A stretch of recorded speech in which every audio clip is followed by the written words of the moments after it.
So it's going to go from private chat to like open chat. Yeah, so right now we're actually live. It doesn't say, it doesn't say who's or hide the viewers' comments right now, but yeah. So right now we're live. So it's the live podcast. We're gonna try to get it done every Wednesday. Talk about the dog we love, the Patterdale Terrier. Get different people in here to interview and things like that. And Live Your Life Dogs. We do this, and New England Patterdale Terrier Club. We do this. So we're gonna try to just get this going every Wednesday. Build the Patterdale Terrier community. Learn from each other. Good vibes. And go from there. Today we got we're gonna interview special guests. We got our BIGS from out in Buffalo, and if you know BIGS, he gets busy and his dogs get busy. No, we just move around. Yeah, all right. Anyone who knows you, here. anyone who knows you knows your dogs get busy. You know what I mean? So yeah. I try. Marshall's always with me. I don't know if you want to say something, Marshall.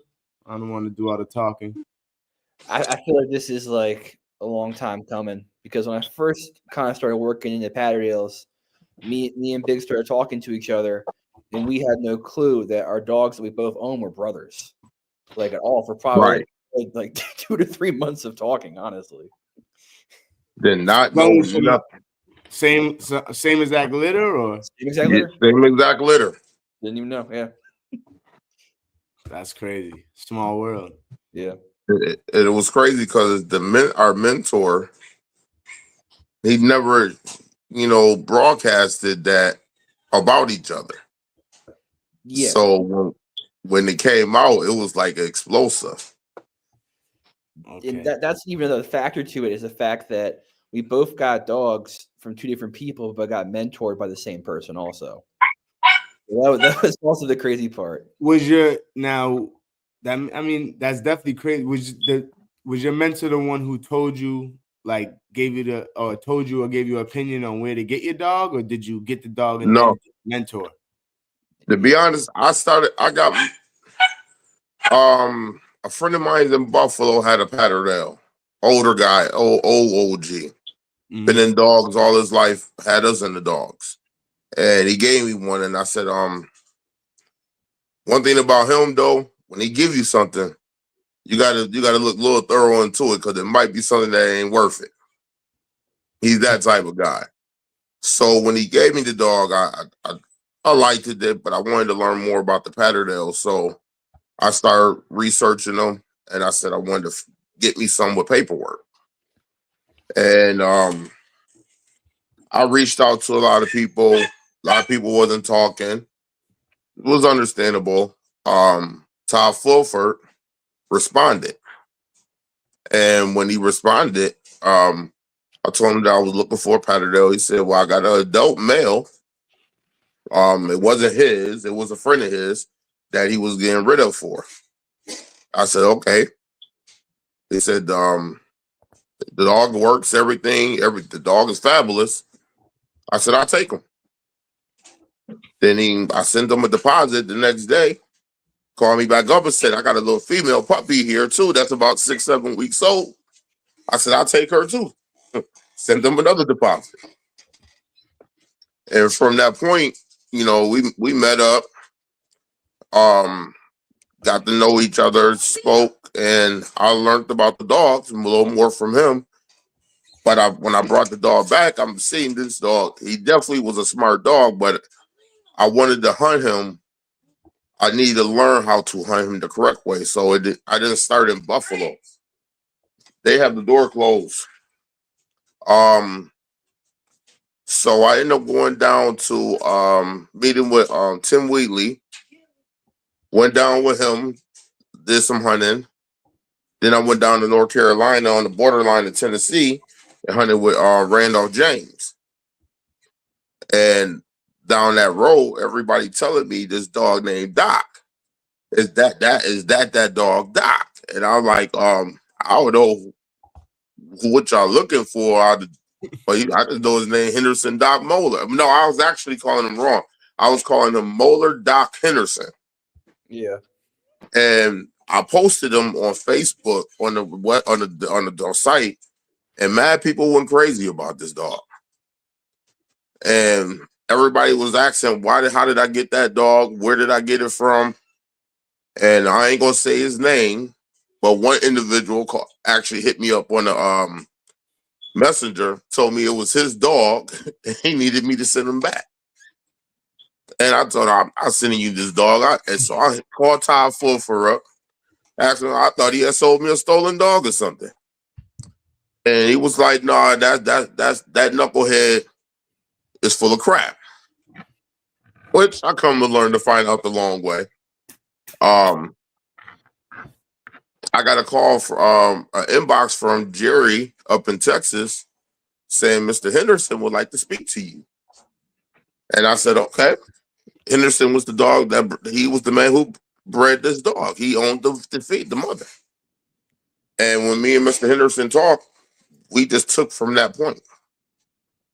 And Marshall still wasn't in the picture quite yet. Yeah, but Mr. Henderson was the one who mentored me too. So that was I totally forgot about Randy James, man. You just like brought back a ton of random memories. Yeah.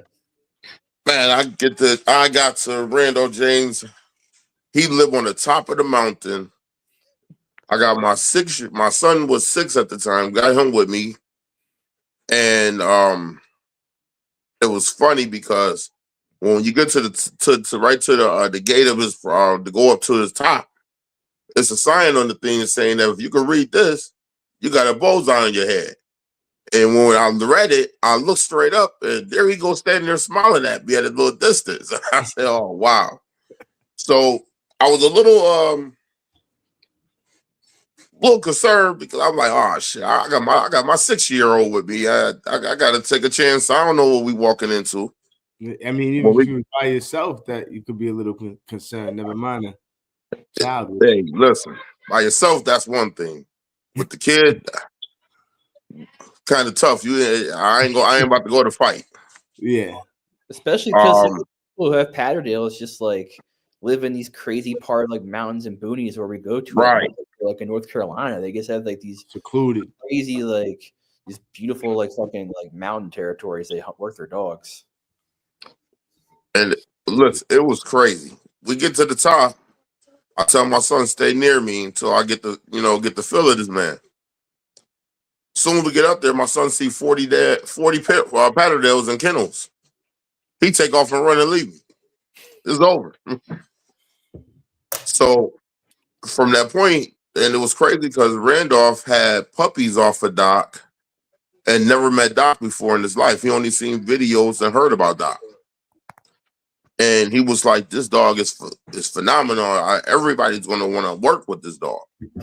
So we end up getting in his little go-kart thing, and we rolled through the mountain, and Doc, and he released 2 other dogs with Doc. And it was crazy because we heard Doc bark, and we like, okay, he found something. So we all get out. We trying to figure out which hole he in. And finally we heard him. He was in a den with Fox. It was a female fox, and she has her kids in there. So we started getting stuff together to go ahead and dig them out. We lost my son. So now I'm trying to figure out where the heck is my little 6-year-old. Randolph says, look in the hole. And we see a sneaker hanging out the hole. He had climbed down in the hole. It was big enough for him to get down there. He climbed down there to go fight with Doc, to go fight the fox. So we had to pull him out. Now, mind you, I'm a little, when we looking for him, Randolph says, we got rattlesnakes out here, so we got to hurry up and find him. And he inside the foxhole with sadly, Doc knocked off all the babies, and he got the mother. From that point, I realized what I had, and we took off from there. So when you were learning, it wasn't just in Buffalo. It was like you just said. No, I know you said like it's like PA. Like That's really kind of tough rock and granite areas to learn how to dig on Patterdales. We didn't start no hunting for at least 8 months. Yeah. Of me traveling. Before I actually started doing something in Buffalo. Nice. Okay. Yeah. I mean, and the crazy thing is that like the stuff you learn from Mr. Henderson was just a lot from him. Like he really gave me a good foundation on working these dogs. And those places we were digging are not easy places to learn how to fucking dig at all. Yeah. While we was down there, it was funny because Randolph took us to a couple of his friend houses, and we got with one group.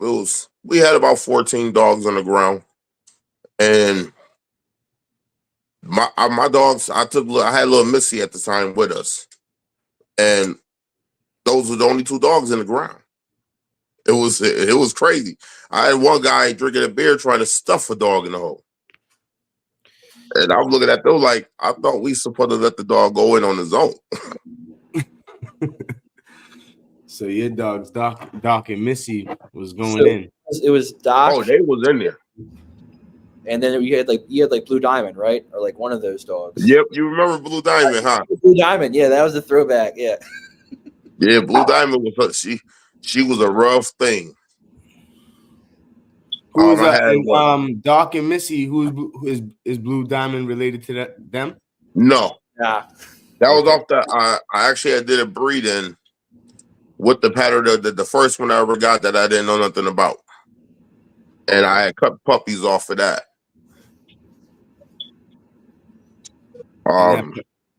I just remember seeing like a clip and video of her like this when I first got into Patterdales. I didn't realize that like this is me being completely ignorant that like those freaking female dogs can just be just as strong and powerful as some of those males in the same size.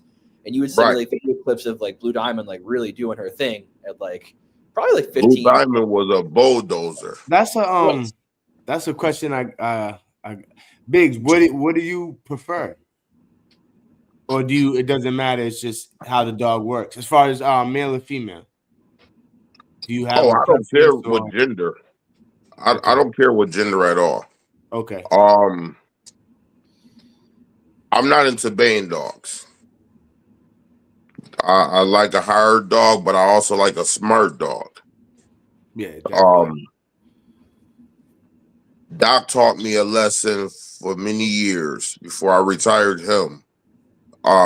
He didn't have a hard mouth, but he had an instinct and he knew how to kill. If he had to sit on you and smother you out, he smothered you out. If he had to go into your throat and hold you out and just, he did it. He wasn't the type of dog that like the how can I say, he didn't do certain stuff. He wouldn't put himself in a bad situation, but he made sure he executed. So like a rough mixer. Right. Yeah. He did what he was supposed to do. Yeah, I used to own his brother, Barry, and Barry was kind of like that too, where he was just very kind of smart about how he's going to punch in. But you know, Barry and Doc was identical damn near. Yeah. They hunted alike, they moved alike, they thought alike. Yeah. The name of the game for Barry when he got in a hole in the groundhog is trying to figure out how to break their chin so he can just like get on them and they can't get on him. And that was kind of right.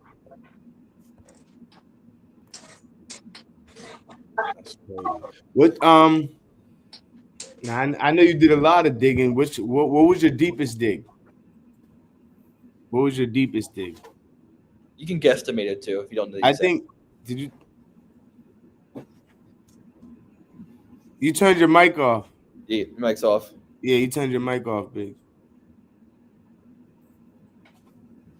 Yeah, I can see it's crossed right out. Yeah, it's crossed out. We get there you go. Okay, here you go. You're back.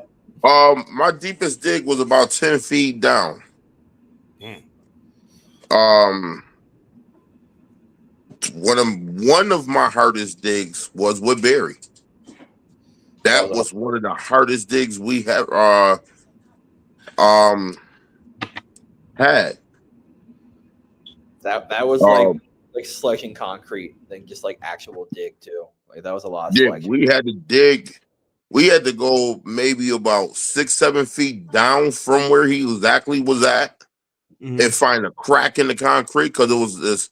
If you didn't have an escalator, you wasn't going to get in there. Yeah. If we didn't find that crack, we couldn't get to him. We even went as far as sending a little Missy down there to locate him, and she did. But she did what she do. She stayed down there. They had a ground. He had killed the groundhog. She stayed there with the groundhog and him. Yeah, she was just gnawing on that groundhog, man. He had it dead, like good to dead, but his shoulders were just pinned in the concrete in the way that he went down, so that like only his head and neck were really operating as well as his body.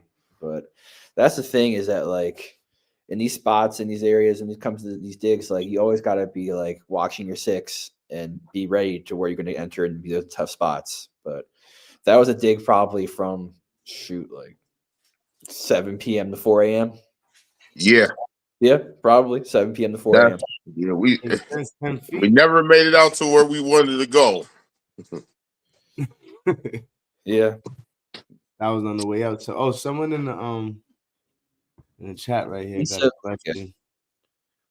What are popular bloodlines in Patterdales, and what traits/style of dogs are those lines? That's a broad question. That's a very broad question, because there's so many lines now that you can like look at. Like I felt like from even the time that you were just talking about BIGS, there were probably. He says those lines. What lines is he talking about? It's a general ask Caleb question.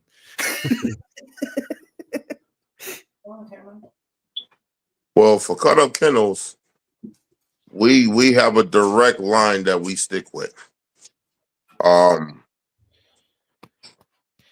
It's the old school Nuttall with some Mason, which all goes back into the Nuttall.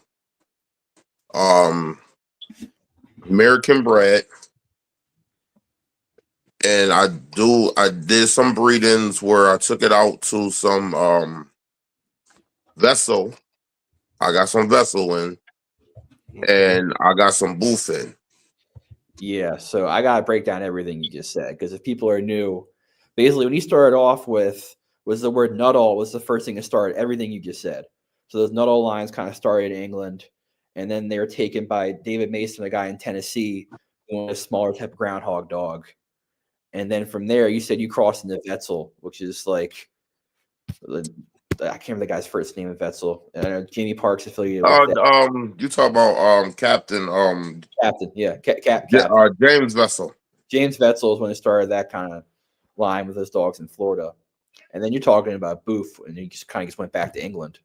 So Booth is this big like Booth bred dogs, and you have a Booth bred dog, right? Yeah. Yeah. Okay. I got pick on my Vessel right here. This fire right here. Was that fire right there? Yeah. Man, but yeah, that's Wetzel, 100%. And she about to drop a load. Well, what kind of color is fire? Because fire is like a weird, like it's like bronze, right? Yeah, she got the bronze color. Yeah, she's just bronze. But yeah, I mean, we kind of just veered off a little bit. But basically, you went to Mr. Henderson.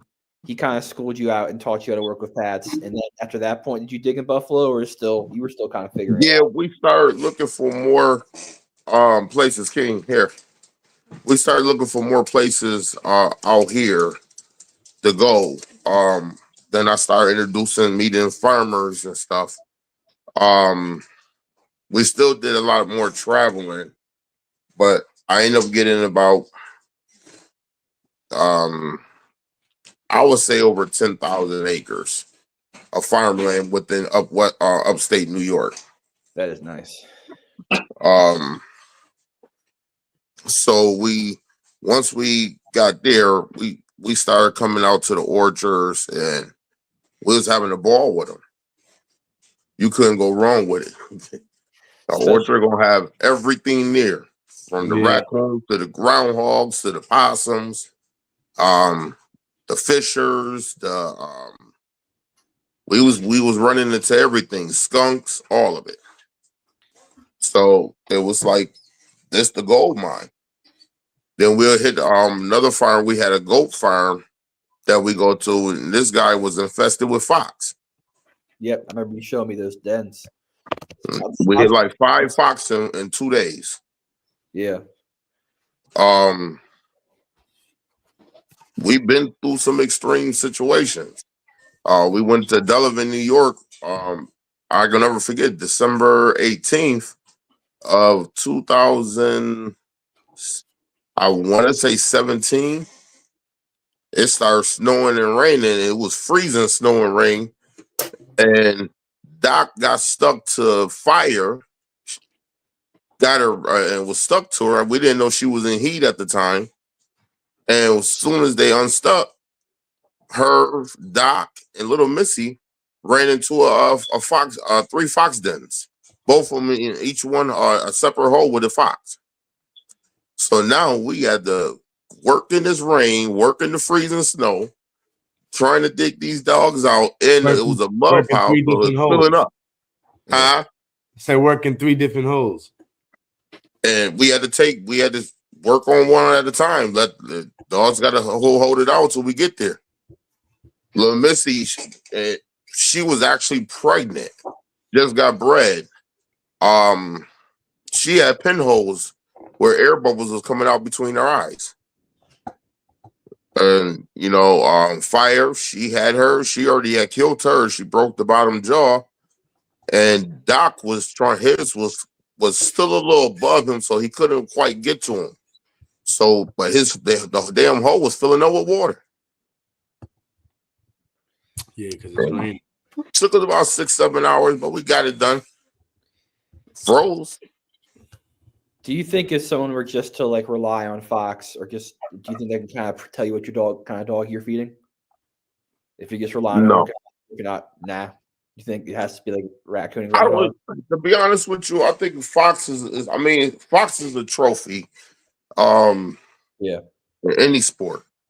But I really do think the groundhog is the hardest thing to go up against here in the States.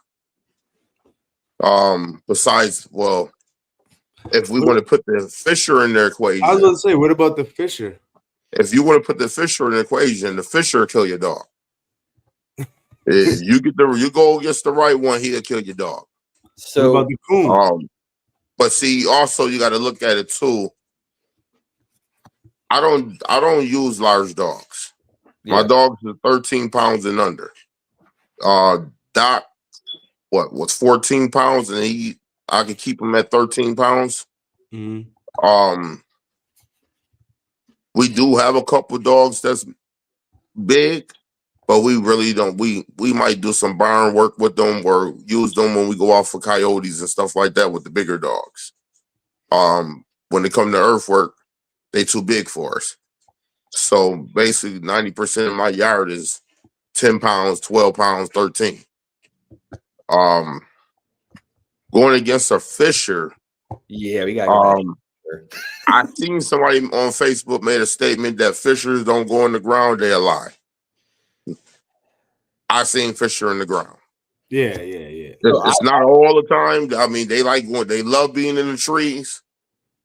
They'll go in the ground, though. But they will go in the ground. And we ran into I had some young ladies from Syracuse, New York that do confirmation shows with pit bulls. And a group of them came down here. And they wanted us to teach them how to hunt. And I had no problem with that. So we're hunting in the empty field. And the dog found Payday was Payday. We released Payday with the ladies, and he went down and found something, but it was making a funny sound that I ain't never heard of. And we thinking it's an owl in the ground. And come to find out, it was a fisher.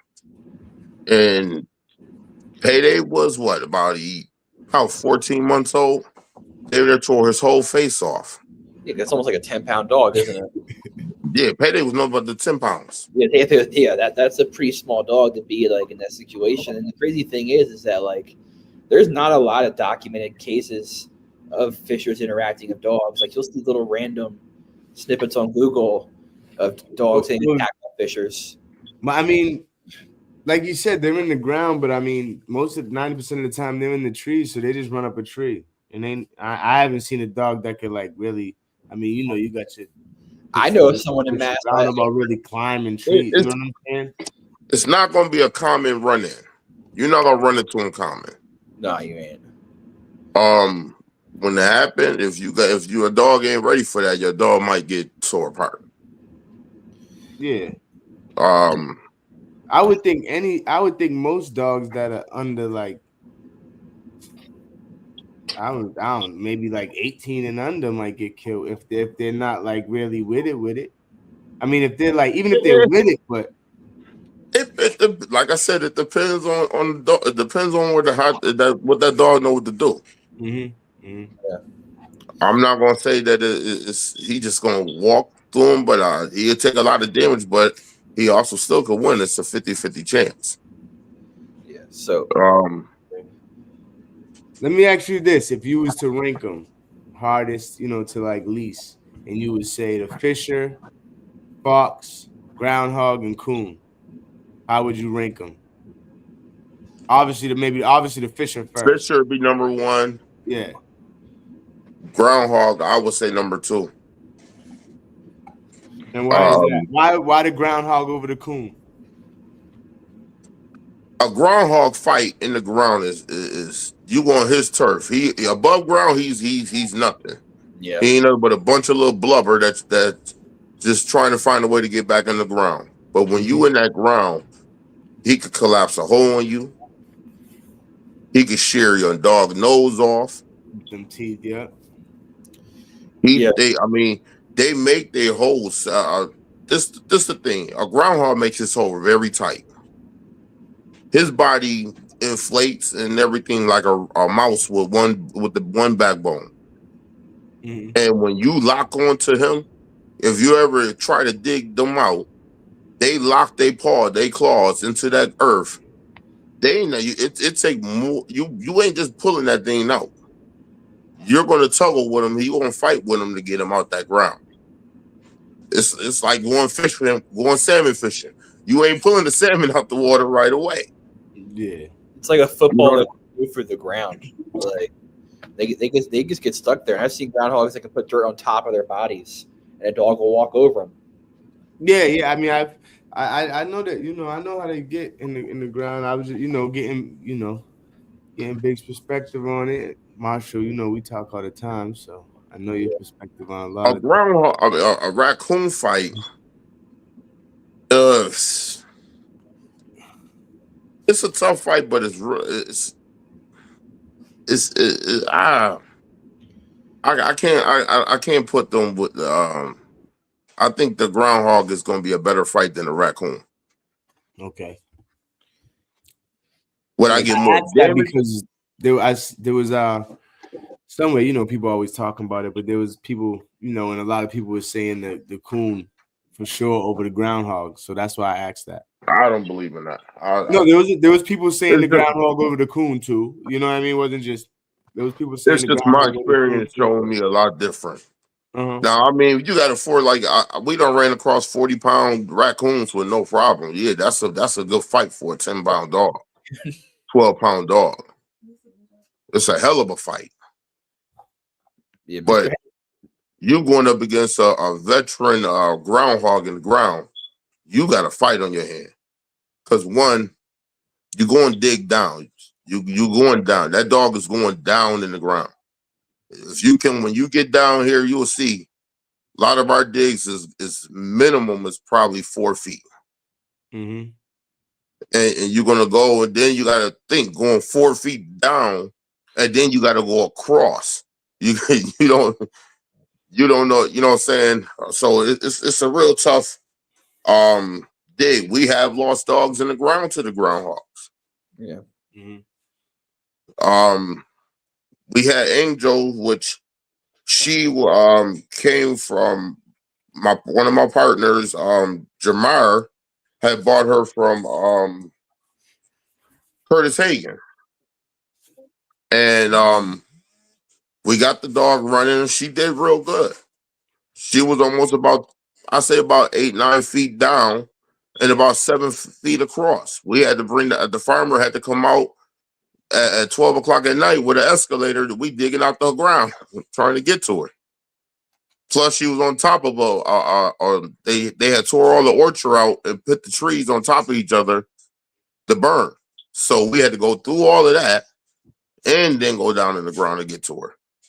She was dead as a doornail. The groundhog had collapsed the hole in both of them. And she died in whole. Yeah. Yeah. I mean, that's a lot of dirt. To go 7 feet sideways after digging. That's crazy. I mean, it is what it is, though. I mean, we seen the video, but we did. I don't know which. Maybe it might have been 2 or 3, but when they was digging for 7 days. So our longest one was in the city of Buffalo. Jamar took our puppy off my booth dog, Shadow, to a kids park by the train tracks. The city had torn down a water tower, and whoever did the contracting left that stuff down there. All the concrete, they didn't dispose of it correctly. So it was tunnels of concrete down there. Shadow took off after the groundhog and went down into it. Well, just so happened he gets snagged on the concrete on one of the barriers with his collar, and he was stuck. He did get engaged for a second, but not enough to kill it. But he was jammed, and by the time we got there, I had my 12-year-old. He was climbing down there in like a tower down there underground, which was illegal because the city should never had that like that. It was a bad situation for the city, especially 50 feet from a kid's playground. They did the little league football and all of that. So somebody called the animal control on us, and police. When they came, they found out the situation. At first, they was like, well, the dog is dead, but we could hear him barking down there. He just couldn't get out. So being us, we don't ever leave a dog behind. We're going to find some kind of way to get to this dog. And the city kind of figured we wasn't going to leave it alone, which could bring problems to them. So they ended up coming in to help us. And it took us 36 hours. They had to bring the big escalators in and all of this. The bill came up to about $12,000.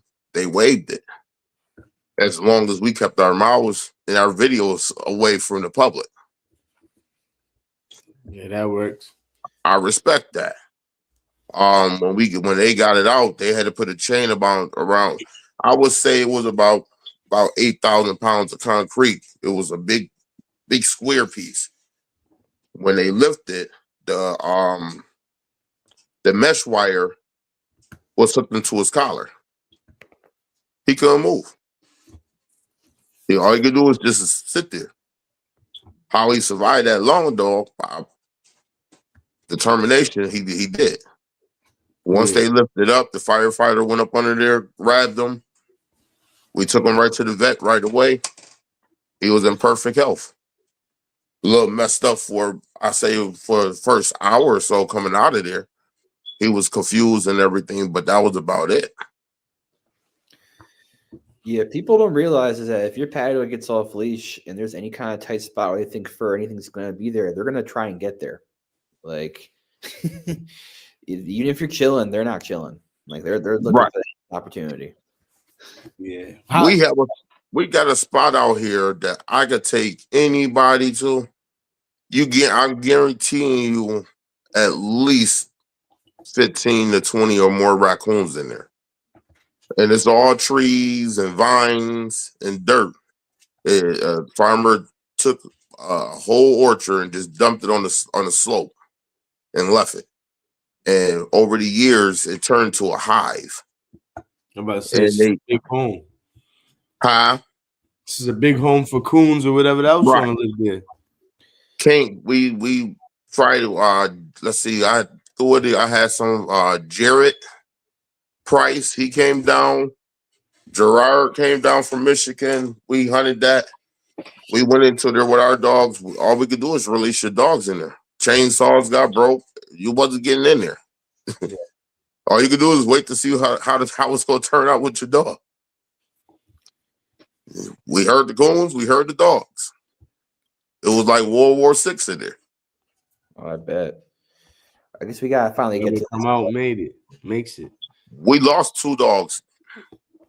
How many y'all sent in? We sent about 7, 8 dogs. off that brush pile. Oh, Didn't have a choice. Huh? You see that question by Scarlett May Dufay? Where is the breed heading with overseas blood versus United States blood? What's y'all take on the next 10 years? They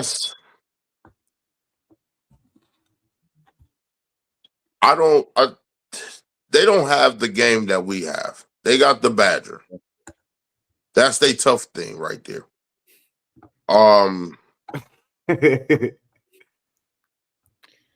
Well, legally, their ground is softer than ours. It's. I think we face a lot more than what they do. Okay. I get it. They get hold to a lot more fox, and the Badgers is, a little tough, but we do face some more extreme situations than they do. Is that why? I'm guessing that's yeah. That's their dogs are a little bigger overseas from what I noticed, and that's probably because of the fox. None of their dogs will make it in some of these states, majority of these states, because one, we got rocky dirt, and with that rocky dirt, that ain't no easy dig. On top of it, going into a groundhog hole, going down into the ground for a raccoon, even with the raccoon, a 17, anything that's over 16, 17 pounds ain't going in the ground like that. You're going to have to dig that open for them to get to it. By that time, everything done came out or redone, back dig and got somewhere else. It's no way in the world you could tell me that the 17-pound or 19-pound dog is getting in the ground and second on groundhog or earth dog. He's not doing it. Nah, it's not. But I've been out with my cousin, a couple of friends, and they got maybe like a 14-pounder, and it's not getting into the ground like that. Doc was 14 pounds. And when I would dig Doc would do all kinds of stuff. This dog would twist his body up. He would be upside. Whatever he had to do to try to get down there, he would do. But he had to do all that compared to like when he had 9 poundings that just 9 pounds. Like Missy was 10 pounds. Missy was running through the hole. As soon as she came in, she'd be coming out the secondary hole within seconds with no problem.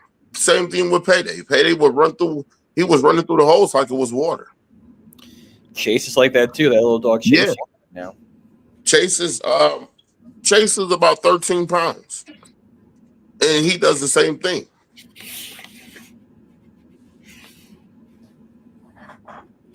Yeah, swimming. And if you got, What'd you say?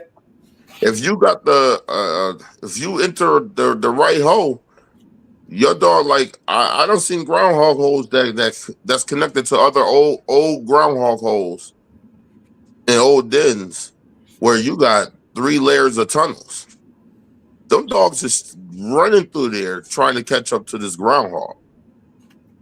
Your dog could be in the ground for a couple hours with no problem, and there ain't no need for you to start digging because the dog is always going to be moving. Yeah. Once they station, then you see, and you realize they station, then you can dig. Mm-hmm. Once they didn't trap something in the corner under there. Do you think when people get into Patterdales, you have to get on a certain amount of digs or someone before like you're comfortable enough working them? Because I feel like me and you, we got a chance to really kind of learn them and experience them, and I feel like a lot of people get these dogs, sit on them for a while, try it out, and are like, oh crap, this is a lot. Well, People don't want to see their dogs get fucked up. I learned as years of learning. I mean, a lot of the old school guys, they usually wait till their dogs turn a year old or whatever. I don't see that. I heard you don't wait that long. As soon as my dogs got teeth, we start putting mice in their mouth and rats. Let's get the work in. By the time my dogs are seeing 3 or 4 months, we already putting them on some game with a veteran. This time it's we already seeing something. I might be harsh with that because I'm taking a puppy and not letting him have his childhood. Yeah, but I'm not. I wouldn't say that. I mean, some people would say that, and I get what you're saying because you know how people think. But yeah, they're getting them ready for what he. You know what I'm saying? It's better to get them ready for it than not have them ready for it when you're gonna do it anyway. You know what I'm saying? Right. You know what I mean? Payday was the first dog I tested. I tried something with. Because he came out so rough by the time he turned 4 months, 5 months, he was already on a coon.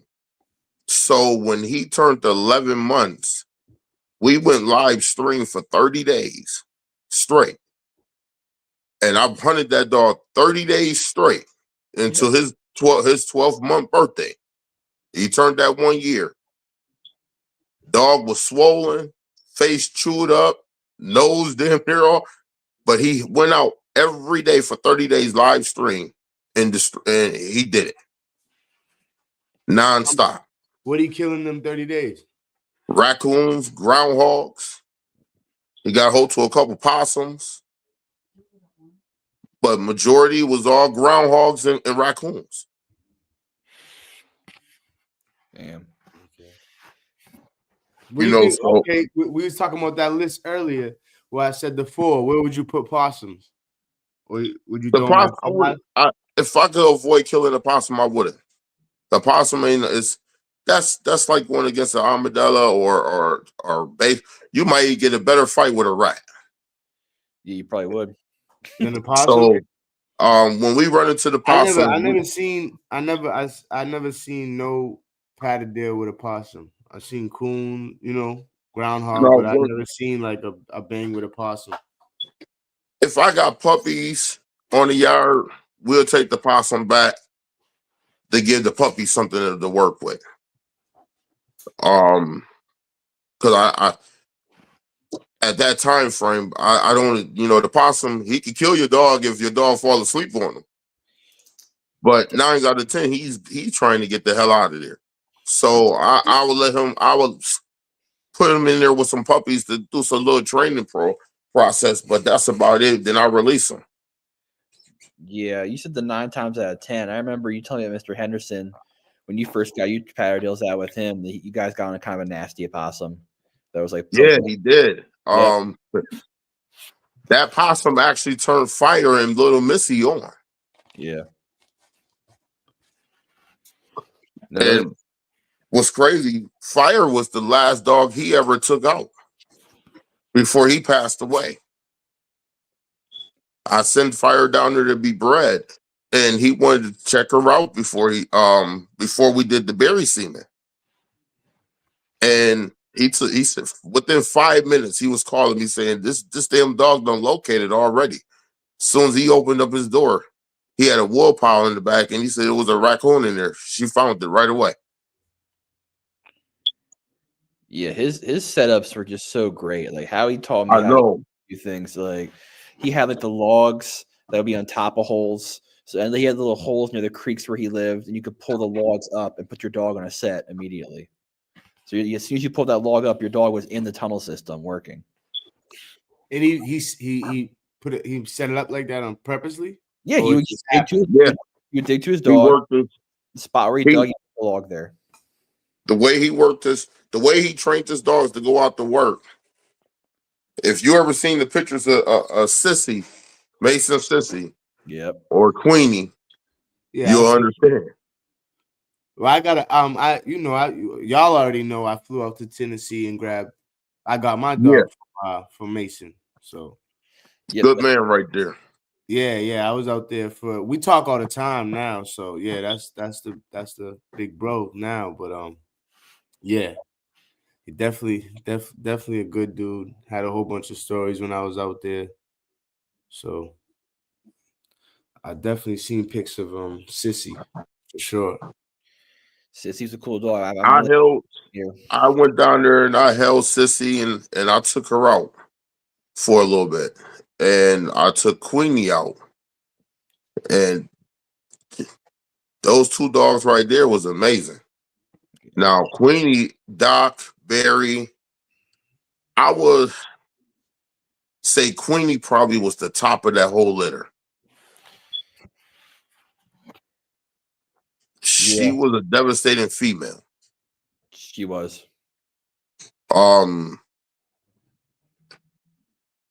She looked just like her mother when they died a week apart. They both died in the ground. Yeah. I was gonna say how they died in the ground. Okay. He took them both out a week apart and they both died in the ground on game. Yeah, it's funny that right now the three of us are talking about Sissy a lot, but most people would be the reverse, or they'd just be talking about Noah. Like they'd be talking about Noah the whole time, but me and you, it's like immediately we can start talking about Sissy. I heard the stories of Noah. Talking to Brandon, Fulford, and Todd. My opinion is just I really feel like more in my heart that Miss Sissy made the litter, but those was two great dogs that produced a higher litter that made a name for itself in the mainstream. And this is before we even got access to them. You know, I give Henderson, I give Todd Fulford their credit. Because it was their breeding that made them dogs. Yeah. I can never take no credit for Doc. I own Doc. I still own Doc.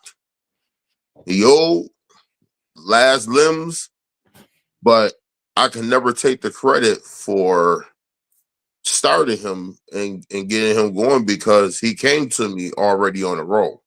He already had made a name for himself out there.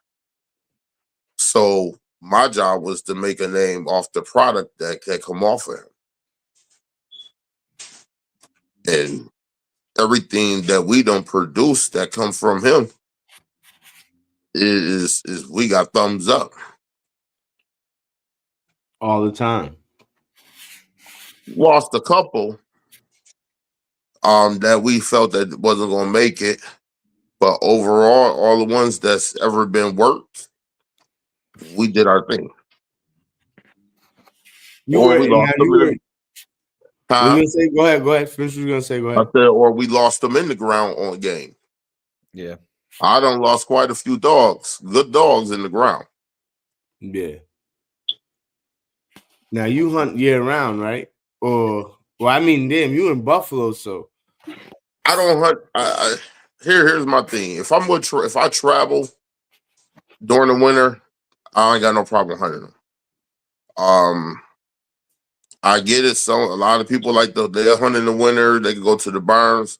I don't got that many barns out here to go to, and because our freezing temperatures and how much snow we get, I don't hunt my dogs in the snow.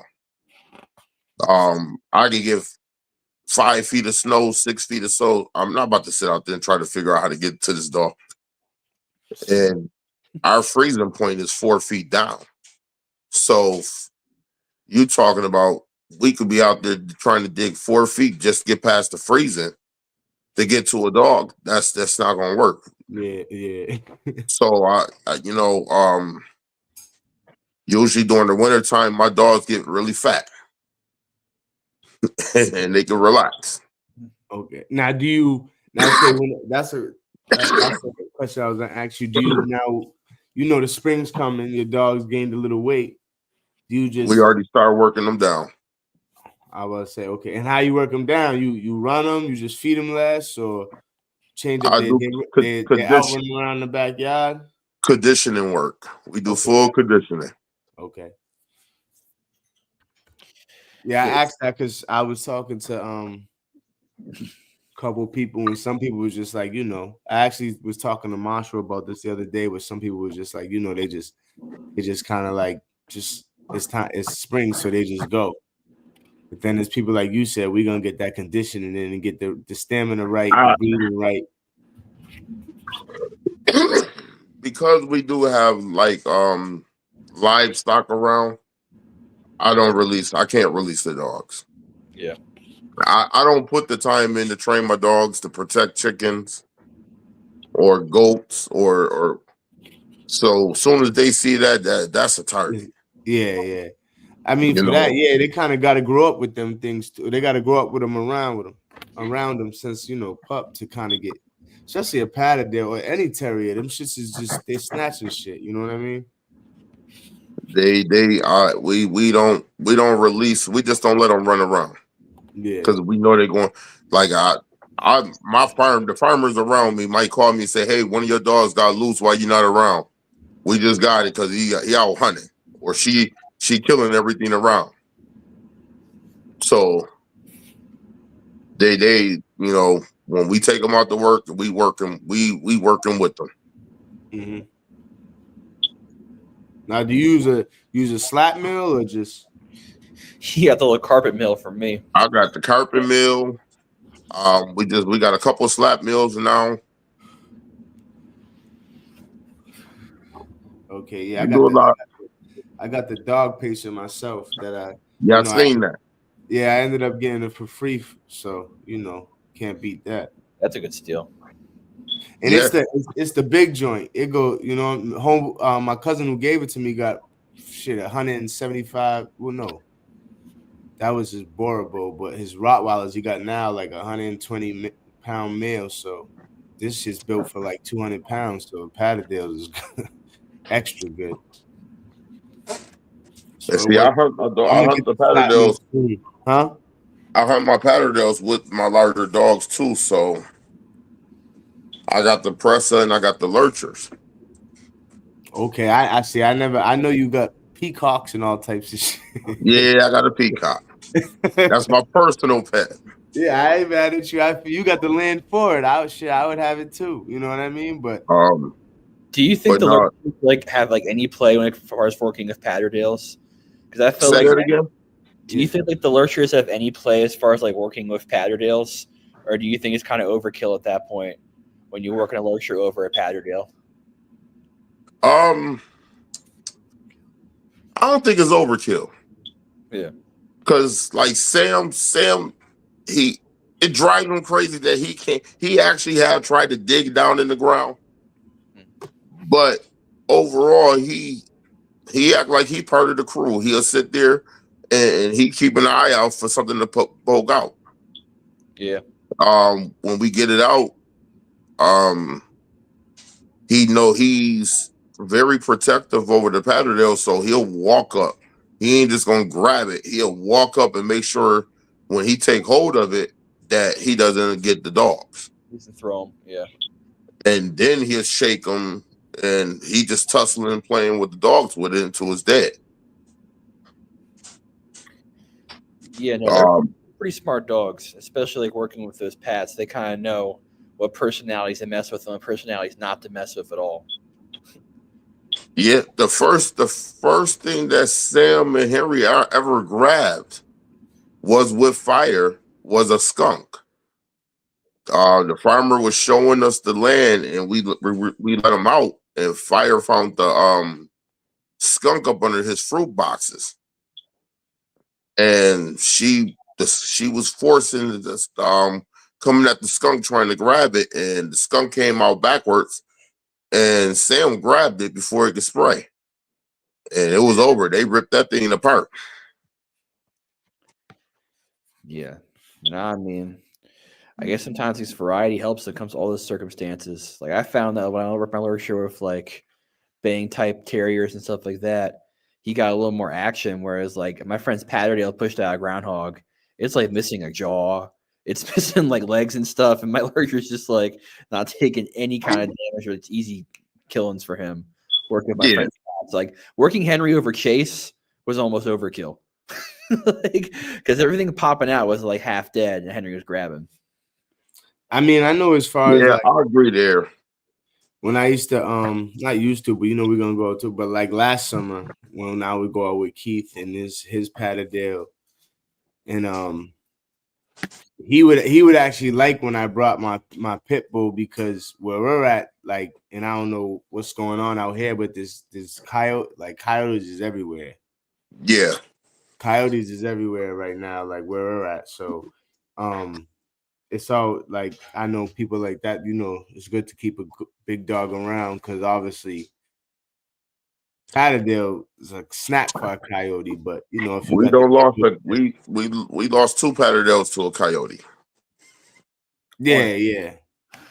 So On a If you dig. got, but if you got a, you know, if you got a pitbull around, that's probably not gonna happen. Or a presser or lecture, you know what I mean? It's gonna be a different situation. The problem is you dealing with the hybrid. Wolves.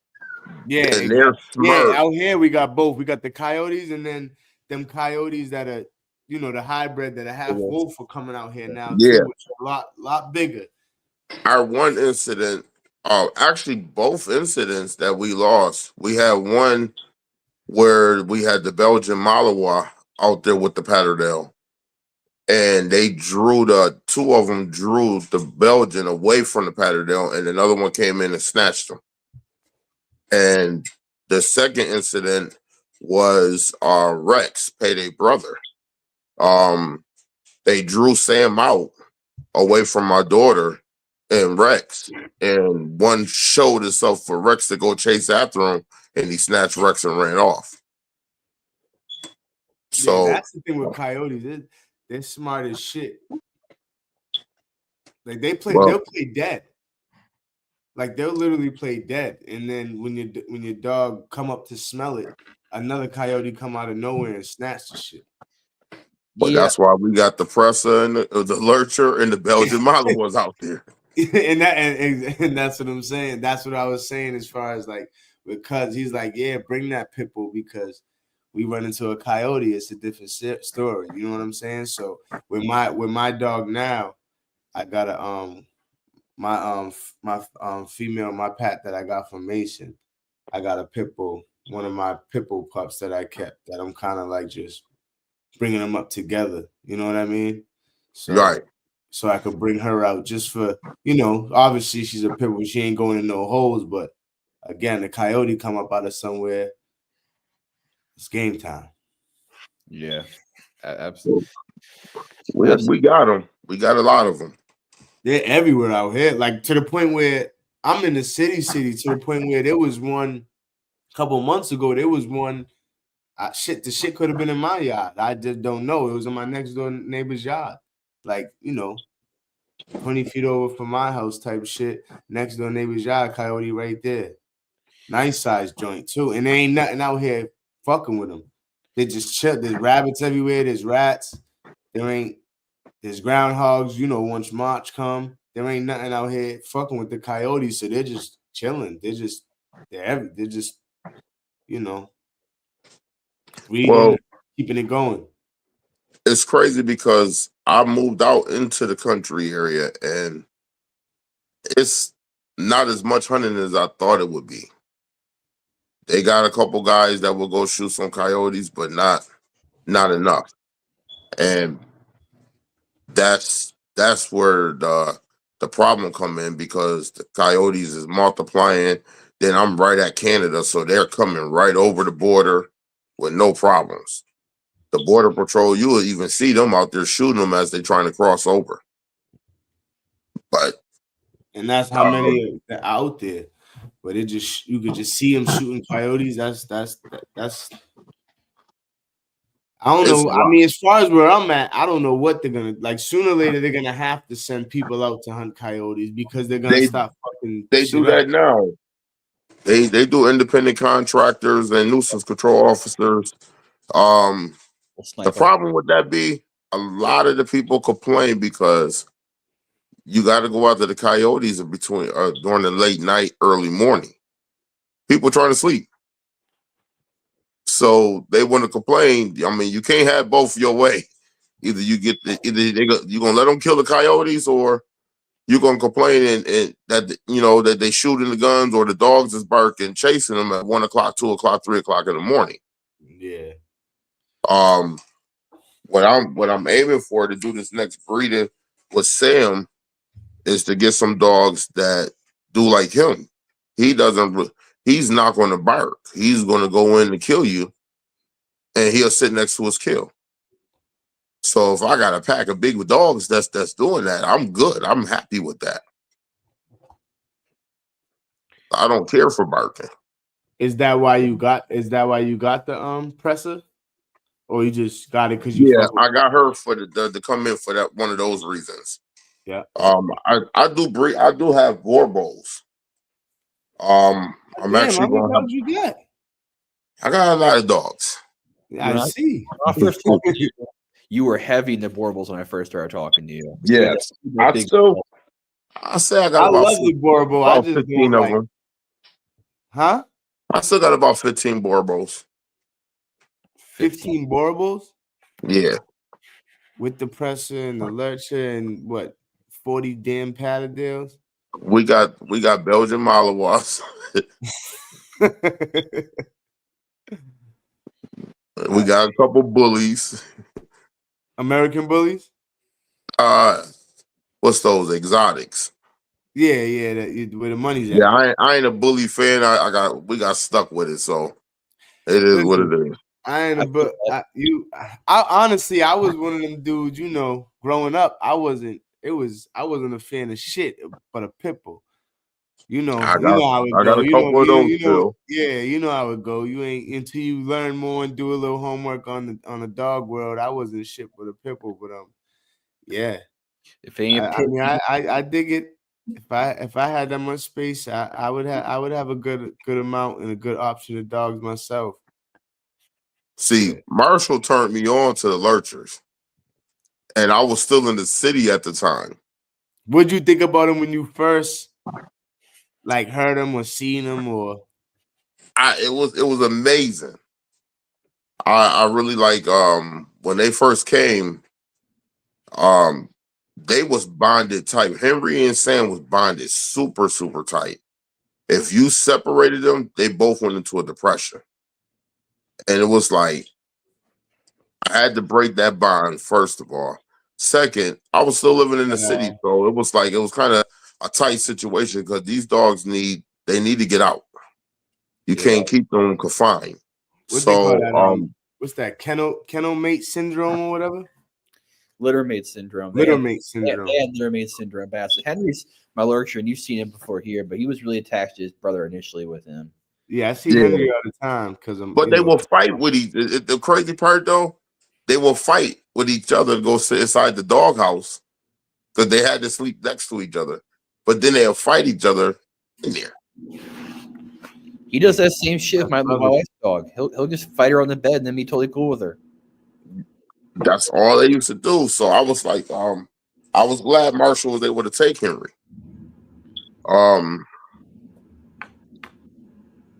But overall, you talk about a dog that catch deer with no problem. On a stretch, he'll knock a deer down with no problem. Yes. Deer? The deer out here are big though. Yeah. Oh, they here big too. But he capable to pull it off. The lurchers that we run, like I said, Henry and Sam are basically greyhound with about 1/4 collie and pit. So that's the blood that they are. And I think that little collie in them makes them pretty damn smart, honestly. Yeah, I agree. Collie's smart as shit. Collies are smart as shit. I agree 100%. He's toned down. Well, I don't care what it is. If it's on the whatever CMC that he likes to kill, he gonna kill it. If you got chickens out there, they dead. Cats, they dead. It don't matter what it is. If it's stock, he going to kill it. He works with any dog as long as they don't try to dominate him or nothing. Perfect dog to work with. You know, a lot of people don't came down and they'd be worried and scared and realize this dog the coolest dog in the world. The coyote surrounded my daughter. Sam shot out there, got to her. He stood by her side. Oh, we got Jamie Park here asking questions and making statements. Oh God. Uh-oh, that Mr. Park. Oh shit. Never was bullied into it. Never was into the bullies. I mean, Mr. Park, you was into the bullies. You was into everything. As far as the American bullies, I mean, when they, you know, as like a lot of people wasn't into them. Now people get them really because the money's big, but they chasing the money, right? Yeah, and I ain't mad at them. Like shit, I get your money. You know what I'm saying? Yeah. You know what I mean? Get your money. I ain't mad at them. Let me ask you this. I really don't care. And that's how I got stuck with it because my nephew was staying with me for a little while. And that's what he was into, the bullies for the money. And when he decided to go home, I got stuck with the dog. So I got a couple family members that they into the bullies. So I said that, you know, we could donate that to their part so they could have one there. But I'm not a fan of them at all. Hell, I got Matisse, and my Matisse do more than What was the question you were going to ask, Paul? Oh, I know you said so your dogs was Nuttall and Mason. Do you have a favorite bloodline? Do you like one better than the other? Well, you said yours was Nuttall and Mason. Well, everything go back to Nuttall. You got to remember, everything go back to Nuttall. Yeah, I'm going to say back to Nuttall. That's why I said I just got I got an old school line of that Nuttall. That Noah and that Sissy is some old school stuff. Yeah. Doc's pedigree is old school as shit. He goes back to Buck and Breck. Yeah. Exactly. I was just gonna say that Doc's pedigree, just off the stories and all that you was telling, you could pretty much see that Doc's pedigree is I wouldn't switch it. Like I said, that Vessel is a higher line. Jamie has sent me many dogs down here to test.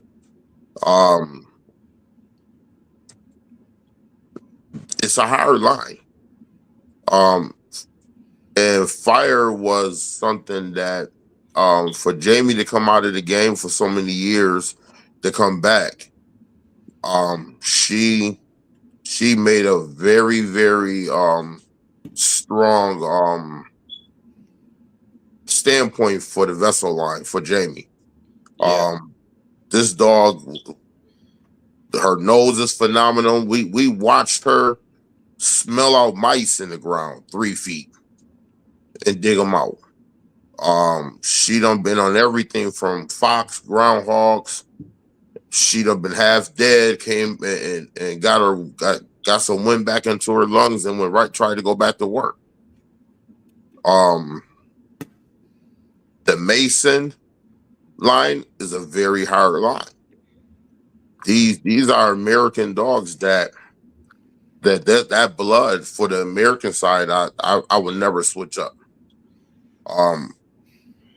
I think Robbie Burnett, he also have a very hard line, and I would love to get some of that on my yard to put in with mines. I hunted with Tim Wheatley with some of that stuff, and it was there. It was definitely an impact.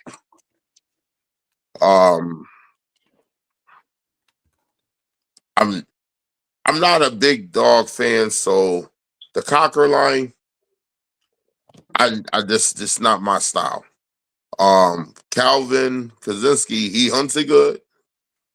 Boomerang, we started Boomerang down here with your cousin Keith. He got on a possum. I can show you that we know we still look at the hole that he dug, he went into to get it. Boomerang's he's a hard going dog. And the dogs that I saw from Calvin was some nice dogs. But I just don't like big dogs. I like them tiny, little.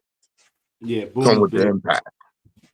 I wouldn't switch my line out of there for nothing. Huh? I say, yeah, Boom's like 16 or more.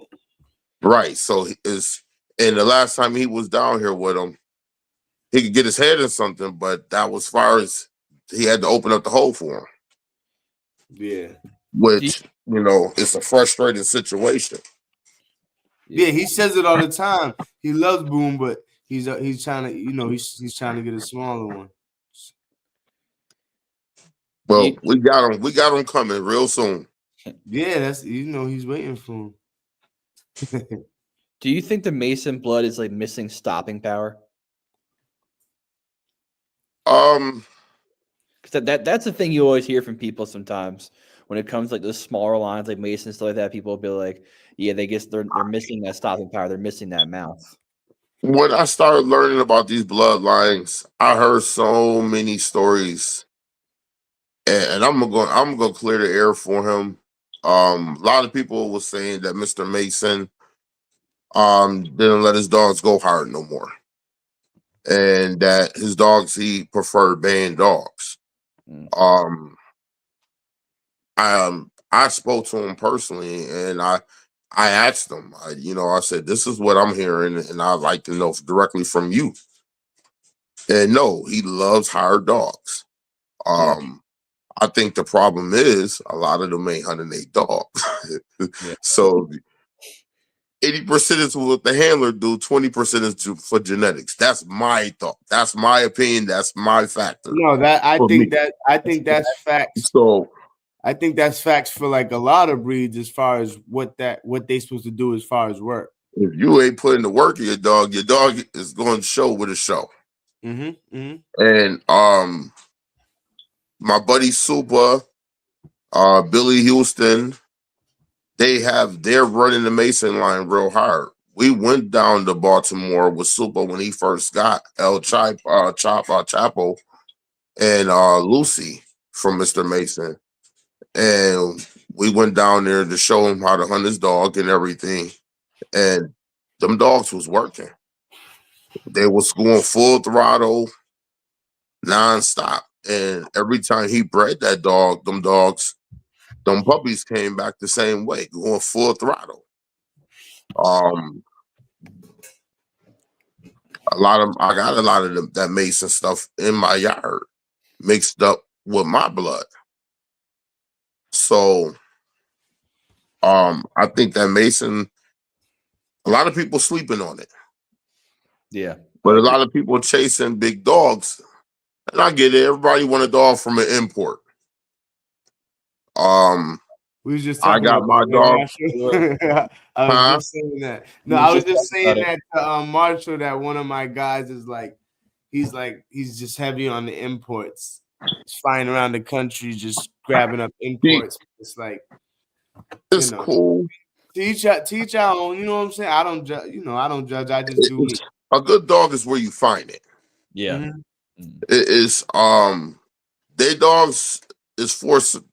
They made those dogs and bred them dogs to be a size for a certain reason. That's not for everybody. They got the badger and the fox out there. Right. They could dig in that easy dirt. We can't do that here. Well, at least in New York State, I can't dig. I'm not digging no hole big enough for a car to fall in. Yeah, you already know. I'm 6 hours. It's not gonna happen. 7 hours from you, so we got this basically the same dirt and rocks. getting my dog from Robert Booth,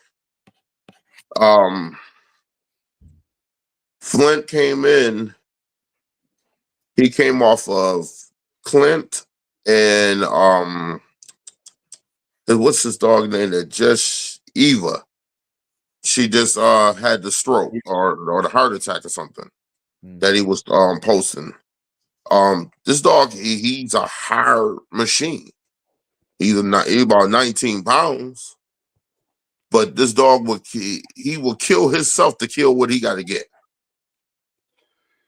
And we bred him to Angel because she was about 12 pounds. And we got Shadow, Becky. Becky died in the ground. Shadow's still here. I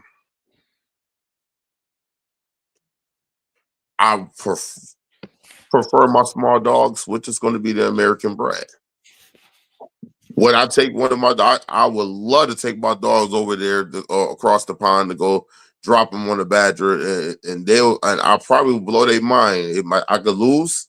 It's a 60-40 chance that little 10, 12 pound dog gonna lose to the badger, but I guarantee you it's gonna be a war. Yeah, I mean they're in a spot also. Like I think legally they can only work a bang dog in the earth. I feel like if they work harder dogs because of their government, they'll just get in a lot of trouble from just seeing scars and marks like that. I don't think they can legally. And see here, we are heroes. Yeah. When we do this, I went to prison for dog fighting. And I never got caught dog fighting, but I had scars and the dog sent me to prison. Same people that do that, it's the same people that congratulate me taking these little dogs out because they consider it nuisance control. They support it. Yeah. My question to the guy that arrested me was when I ran into him, you could shake my hand and say good job here, but you put me in prison for a scar on that dog, and they're terriers. He said it's the law. I had to do my job. That's the only way you can answer it. I mean, it's a softer word. So it's. I mean, they need us to do a job here. Farmer, maybe about an hour away from me, he put baited meat down for coyotes. Bald eagle came down, ate the meat. He went to prison for 5 years, got about $150,000 fine. Yeah, because a bald eagle ate it. Yes. Yep. So a lot of the farmers don't. They stay in. They gonna stay away from the poison because they can't afford to put themselves in a bad situation. But and I mean that's what we do. We know a couple of farmers, and at this point we don't even really gotta call them. We just go, and if they see us, they'll be like, "Okay, y'all are here. Hope y'all find everything," and keep it pushing. You know what I mean? Right. So that's basically how we get Boom and our dogs out. How I'm gonna get sent out. This thing is hit up the farms, and like you said, there's they're a nuisance. So they want us. They need us. Yeah, exactly. They're happy to have us there. Even with Marshall, like the rats in the cities, they need those programs. They need us out there because they don't have the funds or the abilities to go put all these traps. They had to cut the poison down because they was killing domestic animals. Mm-hmm. Now, because of today's today technology and all of this, it's hard to find people actually go out there and teach the kids to go hunting with the dogs and this and that. It's slimming down. So, to have a group that's gonna come out and do that, they opening up their doors. Mm-hmm. Keith will tell you I go up and down this road for miles, hundreds and hundreds and hundreds and hundreds of acres, into the thousands. I have no problem. Just don't. Hey, go do what you're gonna do. Yeah, he be telling me like, "Yo, cuz we gotta get out there." And I'm talking about like the wineries we go to. Man, they coming out giving us slushies, giving us bottles of wine. Thank you for doing this. And as far as the city, you got some nights where you got 4 dogs come and going out and catching 300 rats in one night. Marshall does. Busy. Yeah. Yeah, no, I mean, I've seen, that's the bro. So I've seen Marshall's videos, and we always on the internet finding anything we could find, checking out anything we could check out Patterdale. So, but yeah, I've seen couple videos of pics with guys is out one night catching 100, 200, 300 rats. Oh, those junkyards in the UK and stuff like that. There's like cool climates. All those little junkyards are just full of them. Like on those nights and those city rats, I think it's a cool way to school a dog early on in the beginning as far as environmentals, because you're in the city, you're dealing with noise, and you're going to find out, like, can you stay on that and like not care about the noise, or are you going to quit from that noise and realize I don't want to hunt? Yeah, I can see that.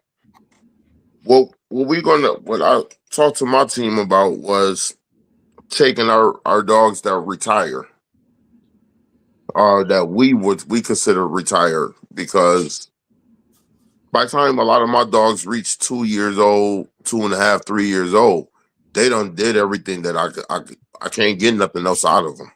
Yeah. So instead of just losing them in the ground, I'd rather put them away, breed them.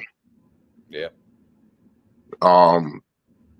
Some dogs around that age, I might even sell out.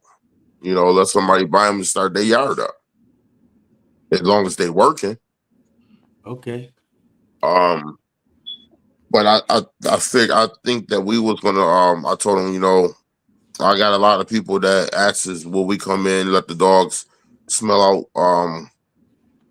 for commercial buildings and stuff like that, to smell out the rats and stuff for them. And I might just, start doing that. Just do a little finder, little fee for that, because we got to pay for dog supplies. we got to feed them. Dogs got to eat. They got to eat. Got to pay for medical. Ain't nothing cheap no more. So, I'm running over the bathroom, guys. I'll be right back. Yes, sir. Do your thing.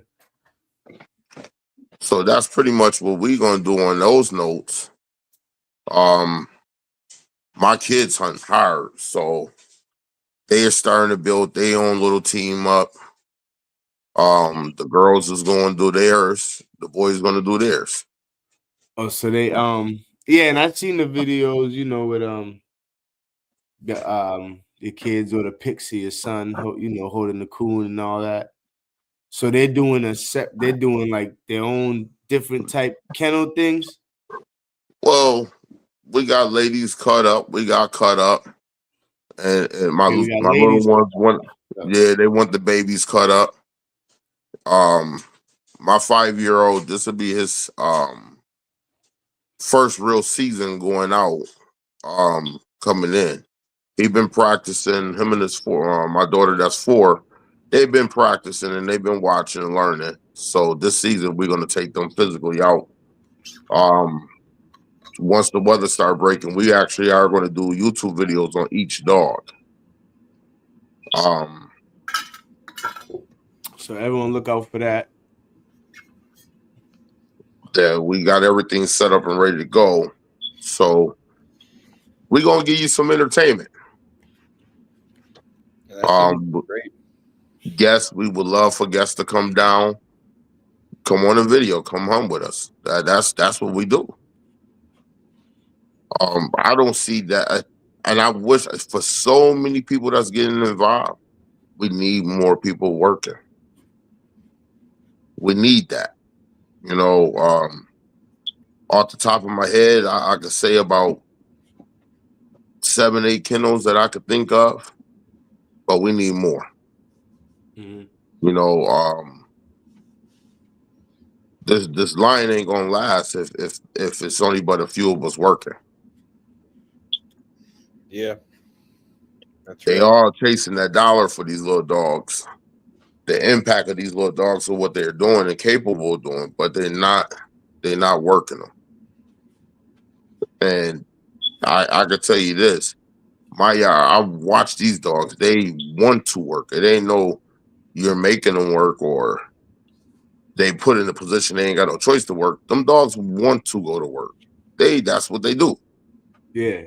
Belgian Malinois, he wants to hunt people. He wants to protect his owner. He wants to run. He wants to climb a tree. Patterdales, they love to go in the ground. Yeah, Jamie, you're gonna be on our next episode probably. I'm gonna touch base with you, man. But He got a lot to. But he says I have a few little Patterdales down here in Florida. Now we use them for invasive species iguanas, and yeah, I mean that makes sense. I mean, and I've seen a lot of people in Florida that are hunting them with the pellet guns and dog. I mean, any type of dog. So why not? Well, they got to get out there and start doing it. Now, would you consider working? Would you consider a Patterdale catching iguanas really working or doing what they? You know what I mean? Obviously, it's not doing. It's all work. It's all work. It's all working. It's all working. But if that dog, if it's the Patterdale is an earth dog, they go. It's supposed to. That's part of this thing is to go on that ground. Mm-hmm. And that's why I asked that. Can't give credit. I won't discredit him for working, but he's not doing the performance that he was bred for. Keep in mind, guys, there are species of iguana that do burrow in the ground. So as long as listen, but in Florida, here's my thing. They're just everywhere. Like here's my thing. As long as that pattern, I mean, I could take all my dogs and they'll catch something on top of the ground too. I have no problems with that. But when it's time for earthwork, get down in that ground too. Yeah. I'm not going to you can never discredit a dog from smelling out something and engaging. He's doing what he's doing, with his job. With that nose, take him to a tree where the raccoons is all up in the tree. He's going in that tree to go get them raccoons, no matter what. If he got to go burrow into the ground, he's going to go into the ground. If he's doing all of that, you got an all-around Patterdale. That dog is all around for everything. He's executing his nose, he's executing his sight, and his abilities. Every state ain't the same. So Florida, in Florida, Jamie can't really hunt them dogs in the ground like that. Yeah. I don't have to worry about rattlesnakes here. He does. He has to worry about turtles. But he get his lucky thing is he get to play with the pigs. We don't have pigs here yet. They trying to come in from what I'm hearing, but we don't have pigs here. Yeah. So the reason why I asked that too is not really on his iguana thing, just really more because with the the dogs digging and going underground. Turn the light off. Good night. And then the ratting. There's some, you check out the comments and you check out, do a little homework. There's some people that consider ratting not really. I mean, your dog's putting on, doing his thing, but there's some people that consider ratting not really working for the Patterdale, at least. Maybe other dogs, but as far as the Patterdale, they just don't. Some people don't consider it work. I wouldn't say that, but I you know what I mean. But I think it's all variations of work. But at the end of the day, it's definitely a variation of work. They just feel like it's not like, from what I was reading, it's not like what a Patterdale should be. They're going to prove a Patterdale, basically. Yeah. They ain't going to prove it. You said they 1 second, fellas. Good night, Prince. Turn your light off. Go to bed. Okay. I think that after a certain point, if you breed like a ratting Patterdale to a ratting Patterdale, it's going to take less than 2 to 3 generations to water down kind of what you had beforehand from just testing it on that. Because I think 3 generations. I don't even think that will water it down. I think the Patterdale still try something else. You turn it on early enough. Once my puppies reach once I take them off like the mice and rats and get them on larger game, I'll never really go back to the rats. Yeah. That's why we're going to try to do it with the retired dogs. You see what Valley Outdoors just said? To me, ratting isn't gonna prove any breed. I agree. Like I know chihuahuas that would snatch up a fucking rat. That don't, you know what I mean? If you want to bet some money saying that my dog can catch that more rats than yours, it's a hunt is a hunt. It's but it's not gonna define that dog at that level what a lot of people look for. But is it effective situation? Yes, it's a very effective because one, it comes with, you could build an income. It's something different that a lot of people could get involved with, which they do. That's where the writing program come in. So to take they still have to use their nose and sight. And then they got to engage to it. It's a nuisance control. So it's effective. Is it earthwork? No.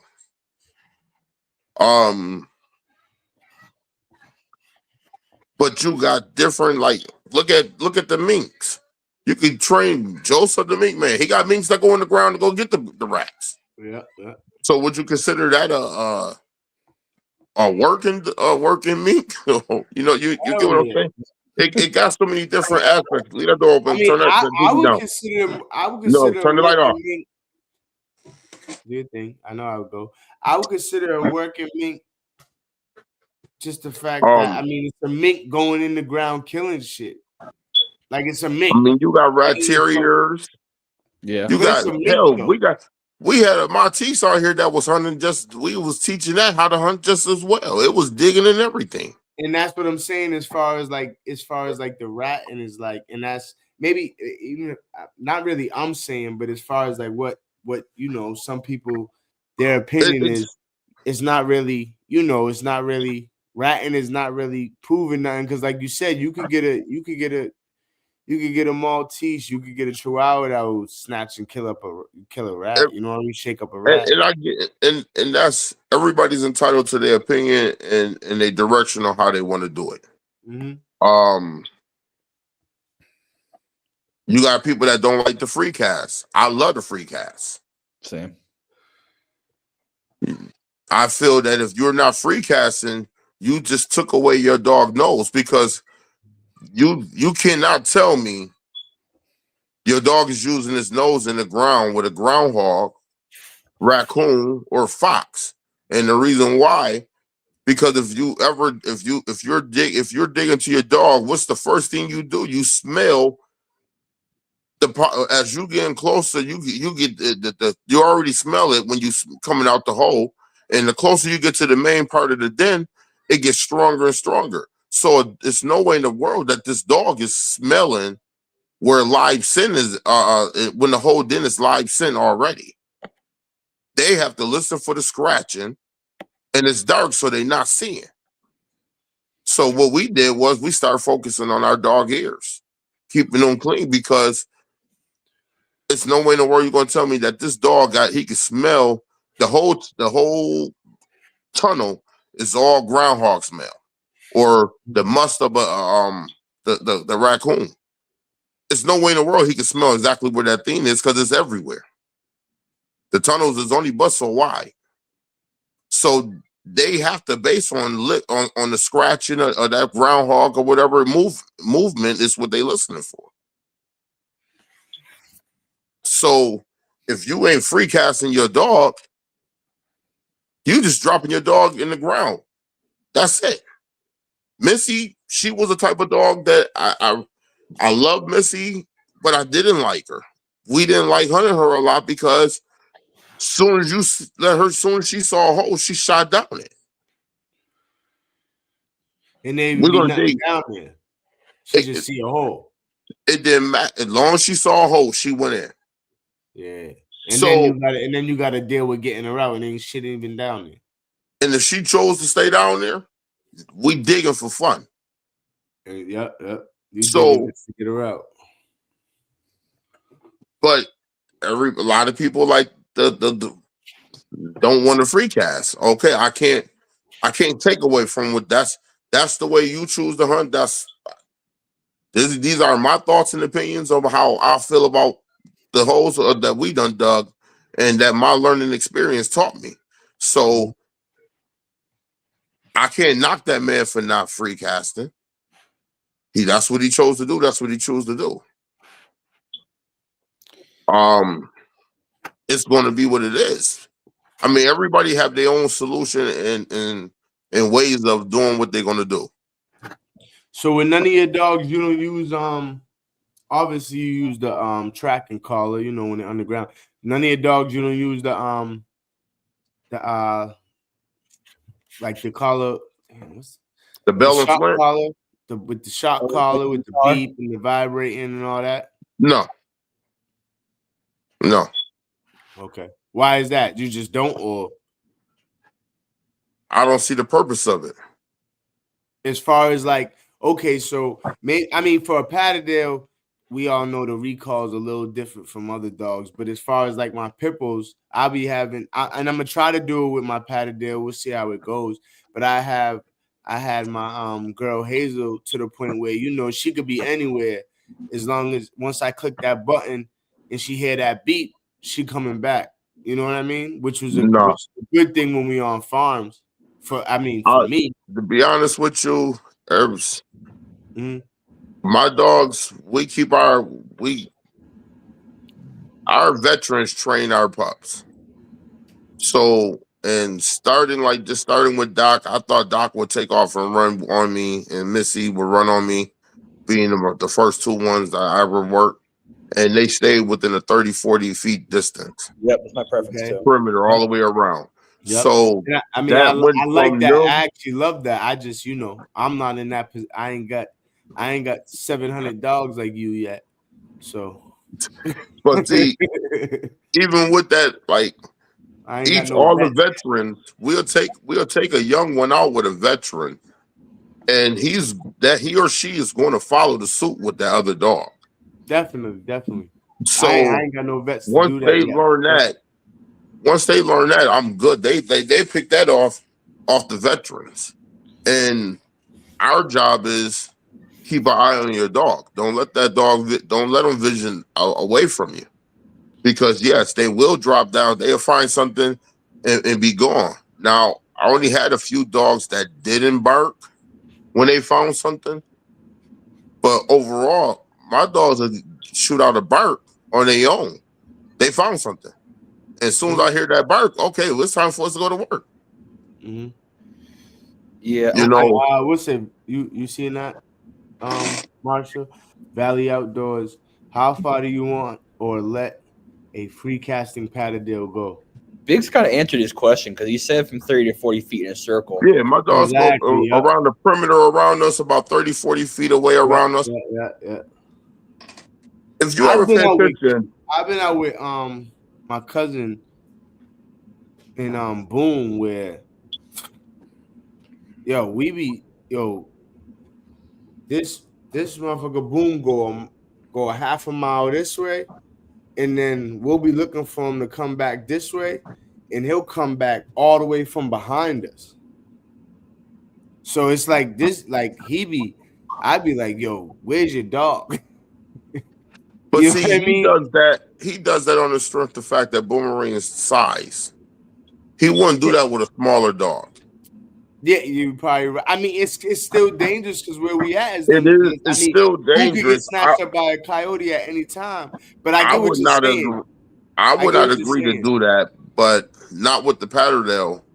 Now if I had Sam out there, then I wouldn't have that's another set of eyes for me. Yeah. So if a Patterdale get past one of us, then he's going to be wherever that Patterdale is. I know he's going to follow suit. And that's exactly what I'm doing with my pit bull. I will keep up with him that way, but I don't hunt by we don't hunt by ourselves. That's one rule that we stuck with. we at least take 2 people with us. At least one other person with you. In the reality, you don't know what could happen. No, I mean, even with 2 people, like you were saying, where you're at, the average 4 feet is the average. So shit, even with 2 people, 5, 6 feet, that's a lot of work. It is. You know what I'm But saying? I So mean, it's good work, but it's work. But you never know what can happen health wise. Yeah. Mr. Henderson climbed. He trained and got prepared to go up a mountain and died. Yeah. Off of thin air. He was dead before he even touched the ground. Luckily, somebody was there with him. So can you imagine? And I'm not saying that none of us. I'm not saying none of us is sick or nothing, but you don't know when a heart attack or a stroke or a seizure or anything can happen. You don't know if you might trip and fall, and hit your head on the rock. Yeah. So if that dog ain't gonna make the phone call to save your life for it. So I don't never feel that it's safe to hunt by yourself. Unless you got Lassie will go to the crib. Listen, that was the movie. I mean, you could train a Lassie dog to go find get help. help. You could train a dog to find help. Yeah, but you don't know what even like. Okay, let's take Jamie Purse for a good example. He in Florida with the rattlesnakes. What if he out there walking somewhere by himself with a dog and he done got bit somewhere? I mean, at the end of the day, too, ain't none of our dogs trained to go get help. Our dogs. So I mean, it's people that hunt by themselves with their dogs. I take my hat off to them. I just don't believe in doing it by myself, and I don't believe that I would let my kids go out and hunt by a 12-year-old go hunt his dog by himself, or a 14-year-old girl to go hunt by herself. I mean, it's not. It's really not. In reality, it's really not safe to take a jog down a fucking trail through the forest by yourself. You safety come first. Exactly. You could break your ankle and be fucked. You know what I'm saying? Ain't no one coming down that trail. So with the dog game, it gets crazy. But yeah, I wouldn't. Me personally, I'm not. Going. Like I said, you know, I always say something to my buddy Tim Wheatley about it because he does it a lot. Yeah, he does. And I'm always telling him that's not. You need to have somebody with you because you never know what situation you get in. He goes out. He goes out a lot by himself. I remember he went out one time by himself and he lost the dog in the ground to the skunks. He had to go back home to get help. To get the help to try to get. You get into situations. I mean, okay, with the free casting, you could get put in a situation. Your dog could get into an extreme situation. I seen that firsthand. I also seen it through other people like Robbie Burnett. I seen how his pictures look. He hunts his dogs to the extreme. His dogs can go into anything. They're climbing over the cliff. They hanging off of rivers. You know what I mean? So it's always tough situations that you could get put into that it's a possibility you need to help. And if you ain't got everything with you right then, now you got to leave your dog to come back to go get help, or try to get if you make a phone call to get people and wait for people to get there. Mm-hmm. Yeah. I wouldn't suggest. I mean, it's kind of like how we were saying. Well, as far as we got the little dogs and we bring a big dog with them for backup, having someone else with you is backup just in case something. You know what I'm saying? Something go wrong. You got some states that got mountain lions. Hey, you can walk into that. Bears. Hey, I went to Henderson House the first time we get there. I kept walking into bear shit, and then we got a whole bear walking around us. Yeah, and I was walking. He went one direction because we were looking for Queenie. She took off on us, so we were trying to figure out which way she went. And I got a whole bear. I'm watching my oldest son. He up in the tree stand with Mr. Henderson godson, and we got a whole bear walking around. And I'm looking at this like, yo, I wasn't prepared for this one. What if Mr. Grizzly wanted to bite? So, I mean, safety come first for me. So I'm going to assume when he says opinion on aggression in terriers, he's talking about dog aggression. Valley Outdoors, my opinion about dog aggression in Patterdales is there's just no point in really tolerating it unless you want to hunt by yourself. And even then, you might run into someone else's dog to where you get yourself in trouble. It ain't worth it. And there's a difference between being dog aggressive and being pent up and not being hunted enough. That is two different things. Yeah, and I can agree with him to some points with that, because if we got a dog, like I have situations where we had dogs that was wanted to get dog aggressive, but they was getting aggressive over the trophy. Yeah. So it's in those situations, if we can't break it out of them, and I end up just hunting that dog by itself, I don't have no problems hunting the dog. Once you're in the ground by yourself.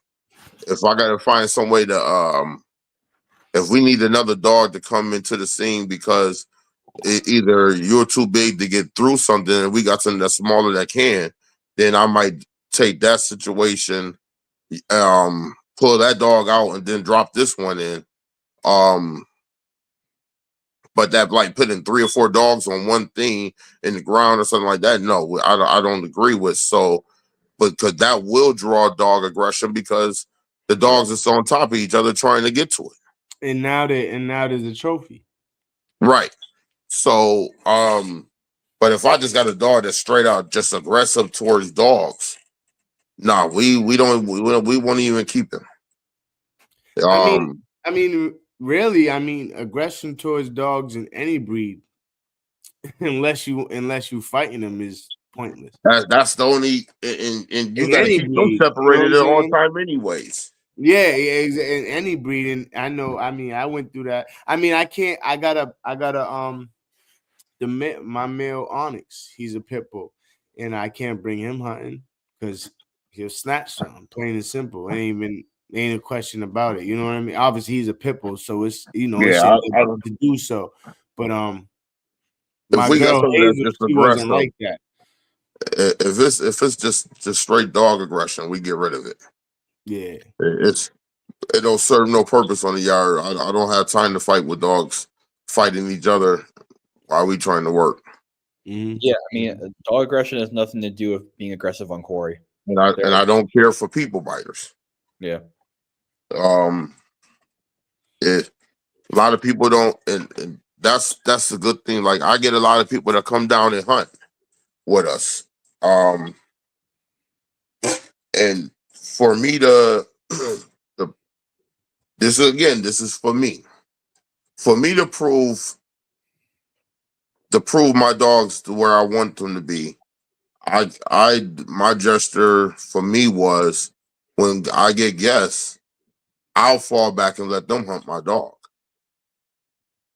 If that dog can perform for them like he performed or she performed for me, that says a lot right there. Yeah. Definitely. All the arguments and the debates and all of this, do you hunt your dog? Well, everybody that ever hunted, that came down here and hunted with us, friends or folks, or they all hunted my dog. I let them do full digs, dig to the dog off. So you're not going to hear a story saying, well, he don't work his dogs is fake. No, you ain't going to be able to say that, because it wasn't me that worked that dog. It was people like you that came from out of state that worked that dog. Yeah. Yeah, anytime your name comes up, Biggs, yeah, respectfully, man. And I know me and you talk, and you fuck with my cousin Keith and all that. But on another note, when it comes to like this Patterdale shit, you definitely a big head in this. You know what I'm saying? And I be watching shit, learning a lot from you. And yeah, just giving you a little shout out, showing you some love, some flowers, because you definitely do your shit when it comes to this Patterdale shit. Try it. You could be humble, but I got you. I won't be humble. I got you. You could be humble. I got See, you. I try, but it's a lot of us like the new generation. We are like the new generation, and we can't get the Henderson, Todd Fulford, Mason, We ain't never Dale, getting Gill. All of them they made the history during their time, and it was up. It's time for not trying to wipe them out, but it's time for the next history to come in to follow suit, and that's where we at. And when I talk to Mason, and like I said, I talk to him all the time through email and stuff. You know, he's old school, and yeah. When I talk to him, that's exactly what like he be trying to like kind of like installing me. You know what I mean? Like someone But got to it's the keep it truth. going. You know what I mean? Someone got to keep it going and do this shit the right way. You know I what I bumped mean? heads So, with Tri-State boys. I know. What'd you say? Me and the Tri-State boys had bumped heads, and we both our That's group, them. both That's our them groups boys got out of New York, right? That be New ratting. Jersey, Okay. and they up in New York too. They be ratting. So we got different styles of hunting. Yeah. We bumped heads, but at the end of the day, like I told them, we the ones that make the history to it right now. Because if you go on the internet, you only really seeing us. A few of us that goes hard that you're seeing our dogs performing that make people want to keep on be a part of it and watch it.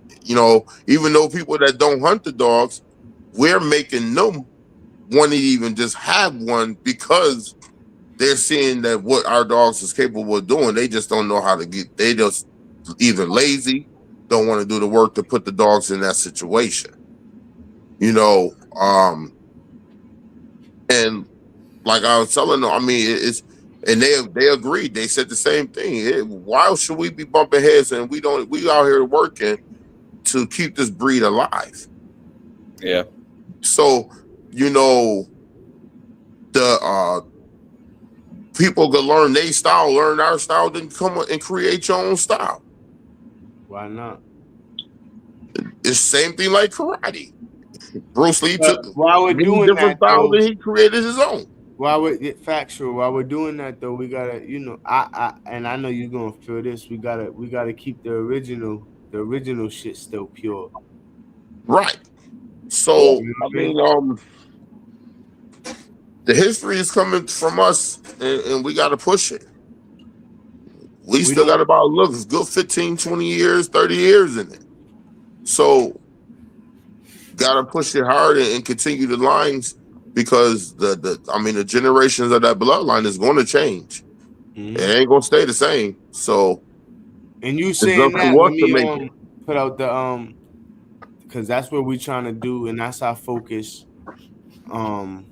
Over at the New England Patterdale Terrier Club, and Marshall will be working with me on that. He does a couple of things with me on that, but yeah, that's our main focus is keeping the Patterdale alive, but keeping the pureness alive, and let them keep doing what they're supposed to do as far as digging and being earth dogs, not just a lap dog because they're small and cute. Well, some of them are cute.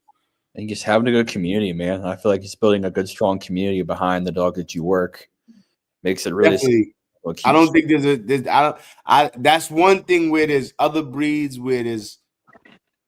Well, that's a question we could get. They serve a strong purpose. So, again, it based off where you at.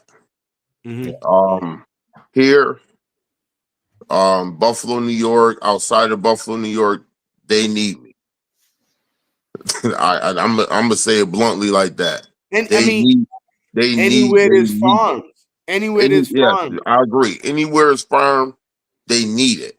And I don't know nowhere in the world where there's not farms. Yeah.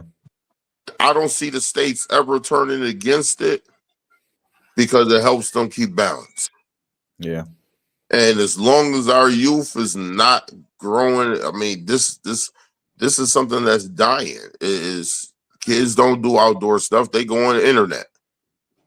So if you could keep a percentage of it going, it will keep that. It's going to keep that and demand and need. So it could turn into a lot more. I do feel that it's not just for like the nuisance and stuff. I would love for the Patterdales to go into like the other hunting dogs where it is some competitions for the Patterdales on the ground to earn a higher title, and not trying to say who's going to be better than the next, because every day the number one dog change. So that's not to cut you off, Biggs, real quick, but that's something to be honest that we could actually work on figures. You know what I'm saying? We could actually work on the competition.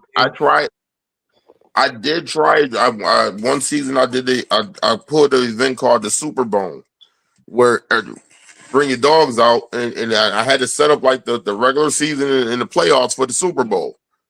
And you get 2 hours to go against 2 hours to release your dog against another person's dog. Whoever dog get into the ground engage and you get to your dog first win. What's crazy about that situation, my phone blew up. Now I did it maybe about 3 or 4 months prior. My phone blew up the first week or so. Can I put 2 dogs in? Can I put 3 dogs? Oh yeah, I'm coming. Locking in. I'm trying to lock in. Well, as soon as they got to that event, all of them didn't want to do it. A lot of them they turned it down because a few people, no names or nothing, was like, I didn't know we was going to hunt our dogs that way. Well, how would you expect to hunt your dog? Yeah. And my whole thing with that too is like, that means you really, that means at the end of the day, not even like a lot. That means you really didn't even do a little homework. Well, they see them dogs engaged. Or motherfuckers got scared and realized that your dog could get their shit split. That too. But you in it, you gonna get in it, you're gonna get in it. Don't. Well, I had a dude call me up. I can't even say his name because I forgot it. But he was on the USA Patterdale. No, he was on the Patterdale America, and it was funny because his dog was bred, about to have her litter, and she's sitting on the couch like she's watching TV. And you can look at her and tell she's never worked before. And he based it off of her bloodline. Oh, she come from a working stock. Well, she might have came from a working stock. She ain't working. Mm-hmm. So you're selling the puppies for $1,200, $1,500, and the dog never went in the ground. Never got a tooth on fur. Your dog sitting there watching TV better than me. And his next statement was, well, let's collaborate. We could breed together and make money off of it. And when I got done with him, he blocked me. And for me, it was an insult. Mm-hmm. If you bought these dogs because you seen what they could do, so now you just want to make the money off of it. So let me go find the top line bloodline. Okay, this is not a Shih Tzu. This is not a Yorkie. It's either you gonna work the dog to earn it, what you do with it, or you don't. Yeah. And if you don't, I'm not a person. I think a lot of people know that I have no problems talking to you or talking about you. Yeah, I would go in with you, and if we saw each other in person, hey, we could walk in the back of the field, do whatever, however you want. You remember I hit the you truth up. is the truth. You remember I hit you up. You hit me. Yeah, I don't know if you're gonna work it. I don't know you like that yet. and I kept it 100 with you. I respect it. I kept it 100. Yeah. I'm a person who, if they buy a puppy from me, if it's somebody that I don't know, I'm not giving you my paperwork until I see that dog working. That's what you Mr. told Henderson. me. If you have your Yeah, that's option, what you told me. you have your option to buy the dog, but if you're not going to work the dog, you're not getting no paperwork from me. No, If I don't see that dog working. matter of fact, you had a new litter or something. And remember, my cousin It Keith was was the trying to payday. give me one. It was Yeah, payday litter. Yeah, and Oh, exactly. that. And Keith was telling like my cousin would take my da-da-da. I'm like, man, I at this point I need the papers. Big is like, nah, I gotta see he's working it. Yep, I gotta see he's working it first. But it's you got your peddlers. Okay, let's get that out the way. You got people that peddler. Mm-hmm. Not a problem. But I don't get. I have nothing against no man that sell his puppies and he working his dogs. If you ain't working that dog at all, huh? But if they come from you, they're gonna be workers. Period. Yeah, I dig it. I'm hit. But if it's somebody that's not working the dog, a Patterdale, I don't feel you should be selling no dogs because you're depriving somebody of a working dog genetics. Do you think they should have a Patterdale period? No. Yeah. There we go. Because they in it to ruin the dogs. They not here to improve it. And what's crazy is that's what's happened with like damn near probably 98% of the dogs, especially in America. Like other countries, a lot of people are still working their dogs. You know what I'm saying? Because the way they live in other countries. You know what I mean? Here's always going to be fast money, so they looking for the fast dollar. Yep. I don't sell my dogs in my city at all.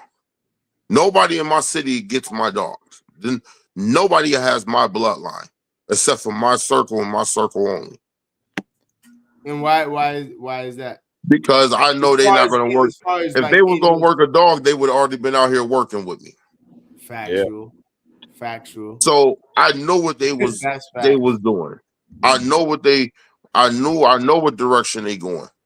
So to throw a cat in the yard with him to see him mangle the cat and then let me sell the puppies for $2,000, $1,000. You're not about to take my shit and ruin my line and ruin my dogs for that dollar. Nah, you're right. If I wanted to do something like that, I could just do it myself. You got people coming from all over.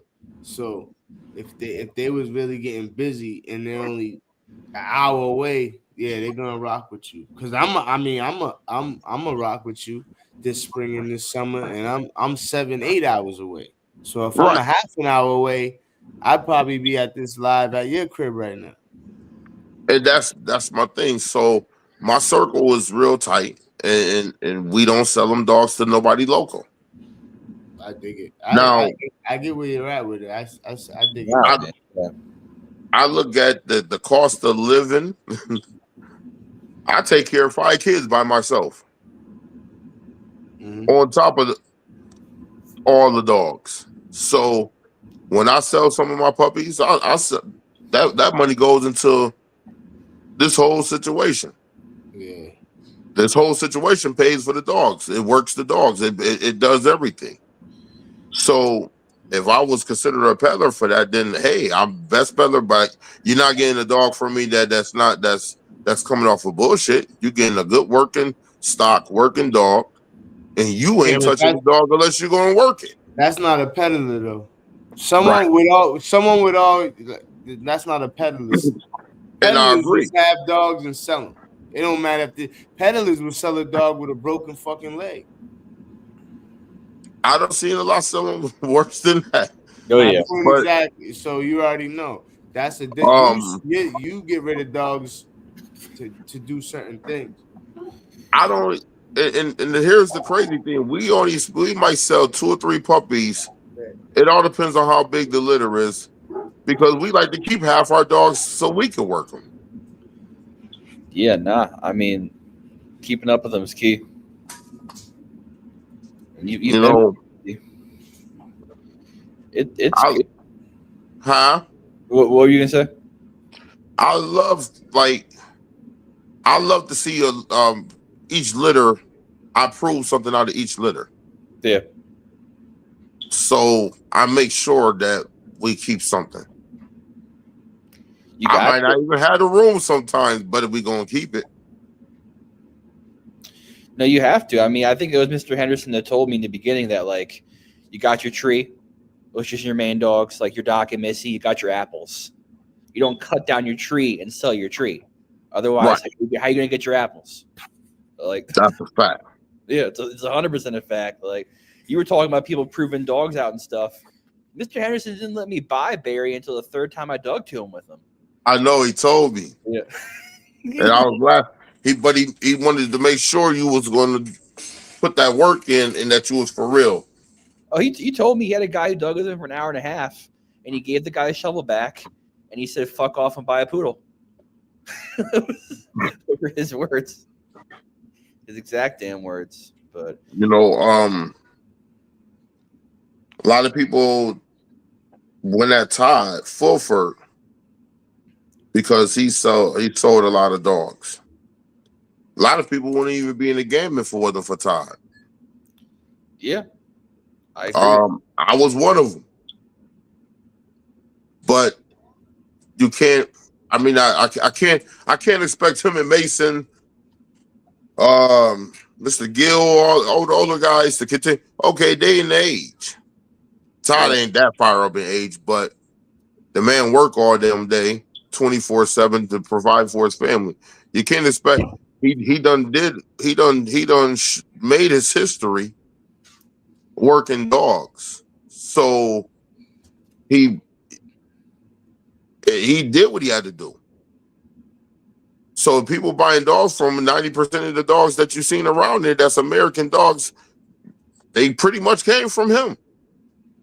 You define them. He's the one who kind of lined them up, and I'm hoping we can get him and maybe Brandon on here to kind of talk and spit about that. But we've managed to touch base on a lot of things, and like it doesn't even feel like it's been 2 hours, but it has been legit.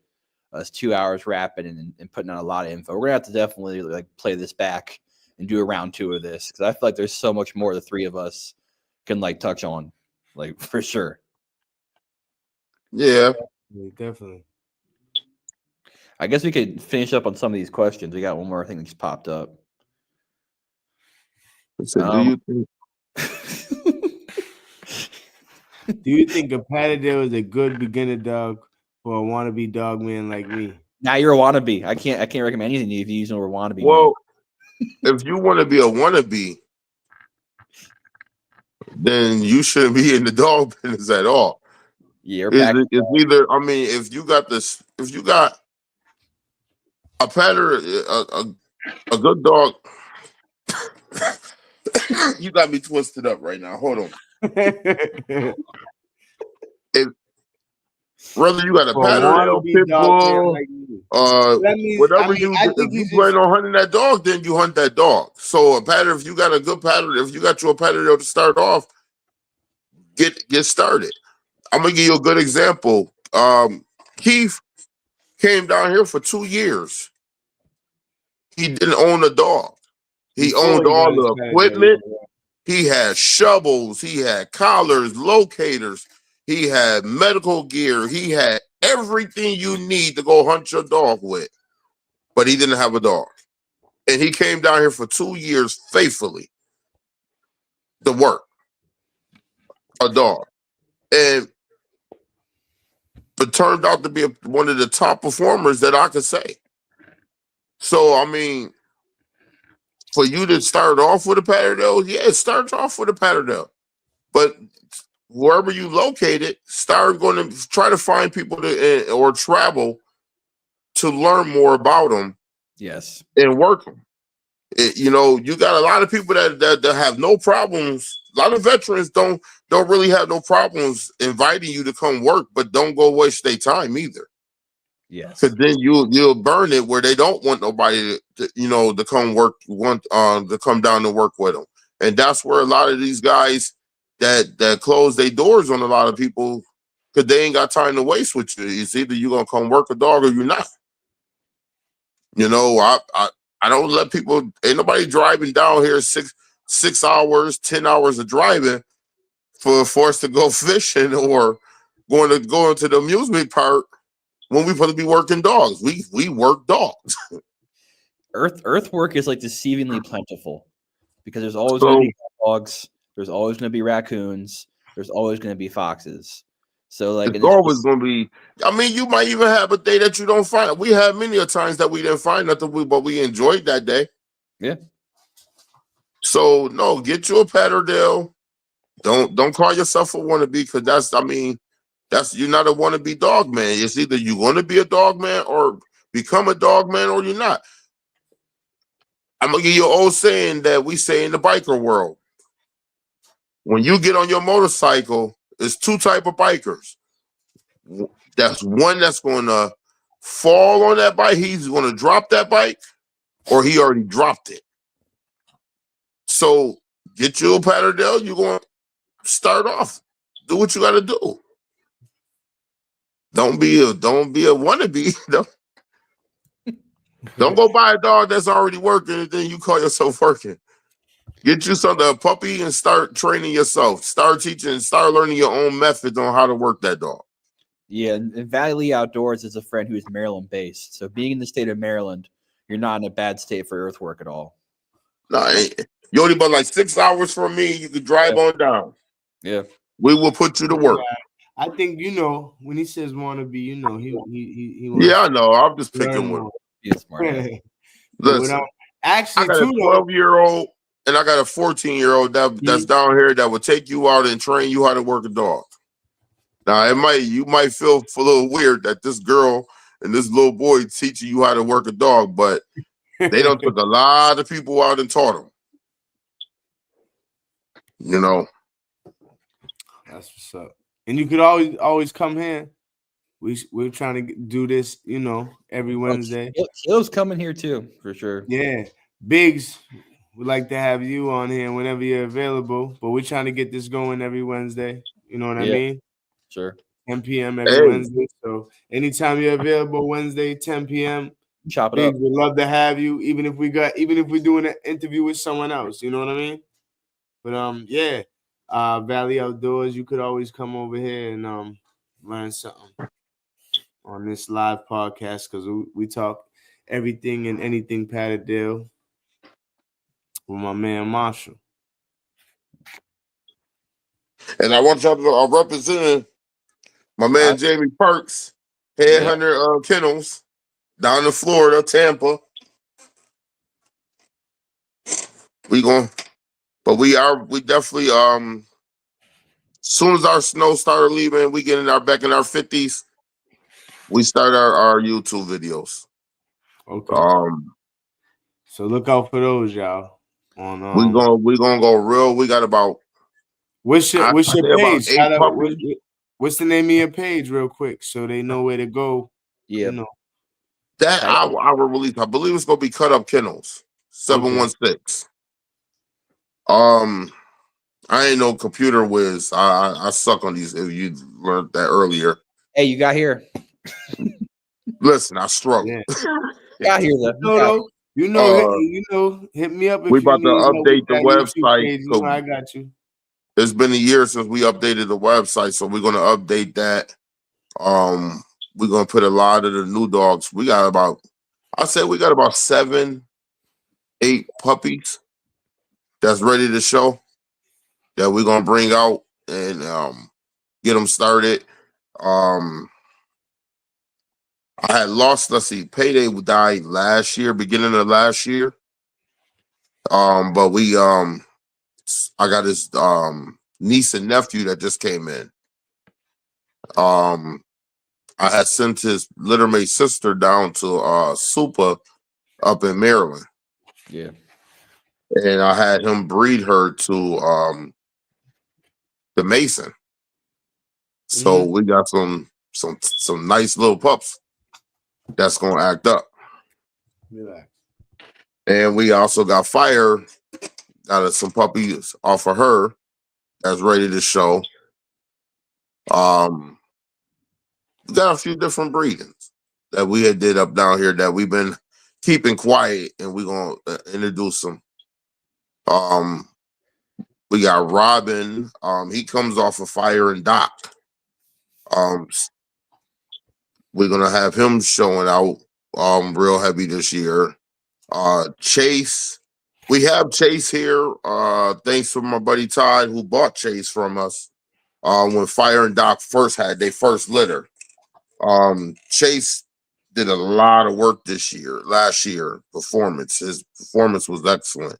So he should be heading back to Todd maybe during the summer. So we're gonna start off with him for this breaking into the spring. Hopefully Todd will come down here and we can have him work his dog down here. We got Rowdy. Rowdy is about a 9-pound, 10-pound dog. Rowdy come off of Bella and Emmanuel, a hunter, his dog Red. This little wild dog, he's actually been on the Fisher too. I didn't know that. Should have hunted over Red. That's crazy. We took him out when Payday ran into the Fisher. Where was this at? This happened down here at a winery. Okay. When Payday was on the Fisher was trying to pull Payday out of the ground. And the ladies, like I said, I had a bunch of ladies down here, and I was standing back and they was working. So I told the one lady, well, since it sound like they coming out, they about to come out the ground, have Rowdy right there on the leash ready for him to come out. And just so happened, the Fisher snatched Rowdy and pulled him into the hole. So he was only but 3 months old, and he took a nice little beating, but he liked it. So we tried him. We sat him down for the rest of the season after that, and brought him out during this season, and he did good. So we're gonna have him out doing a lot more. And like I said, he's only but about 10 pounds, 9 or 10 pounds. So, Jamar got a couple his way, and Mercy got a couple his way. So we're gonna have a lot of good videos. Yeah.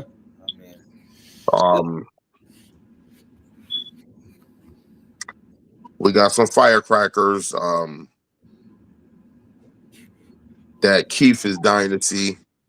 So we're gonna let it be shown. I know. He's waiting for that next litter.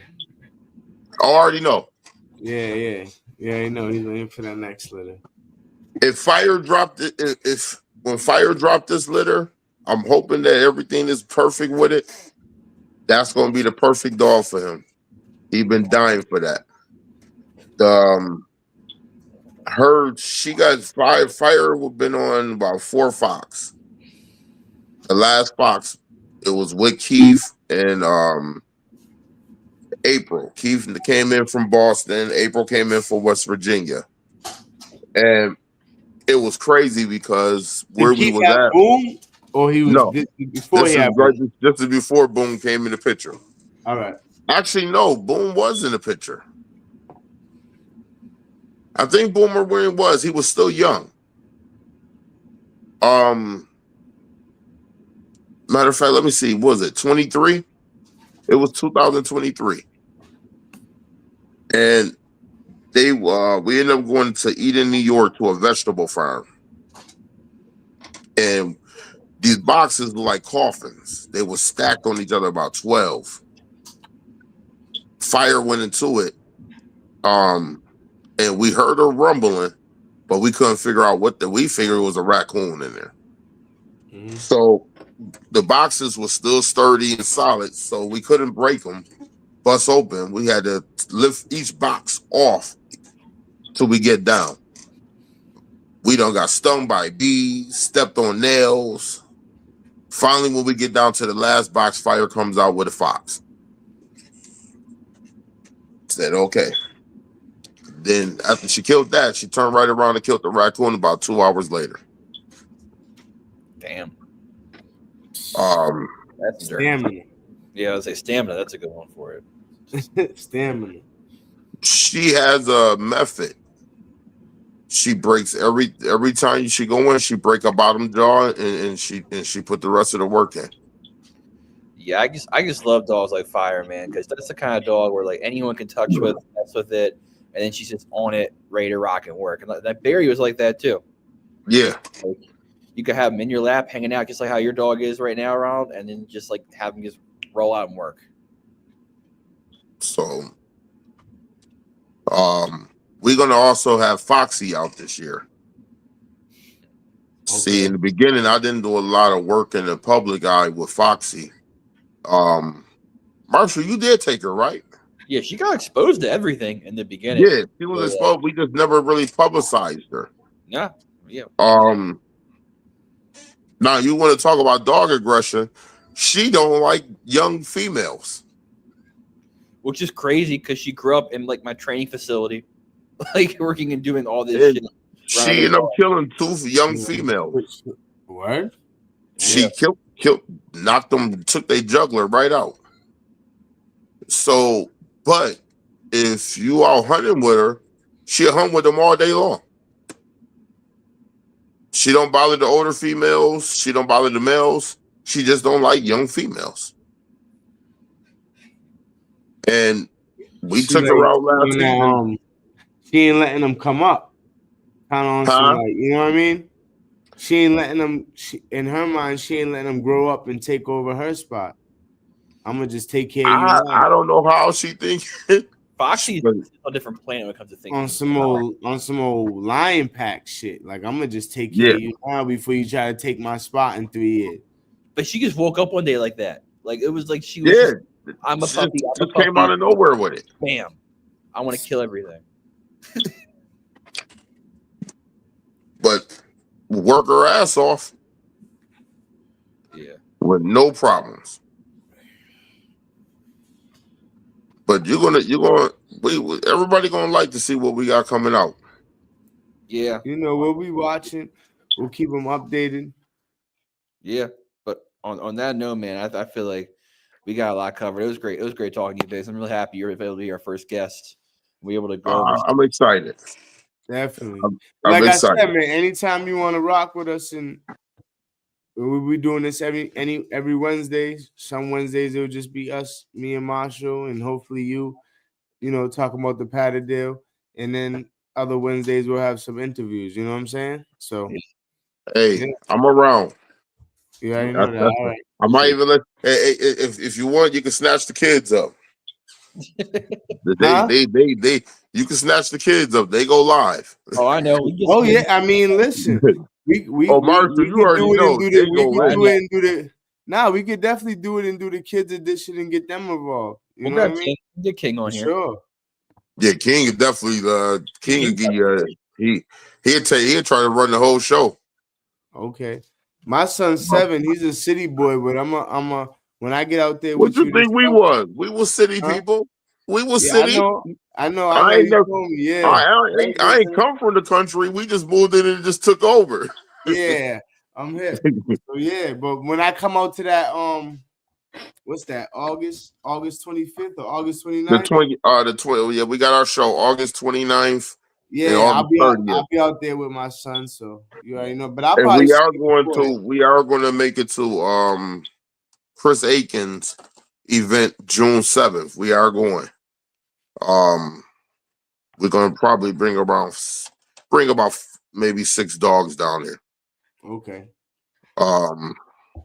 We look forward to seeing that.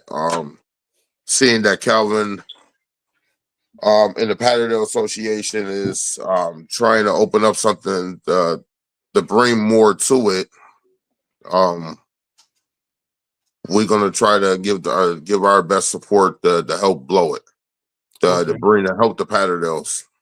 Definitely. Get where they need to be. That being said, the New England Patterdale Terrier Club, we work closely with the PTCA.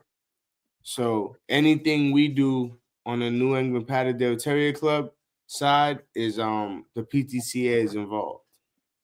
That's what's up.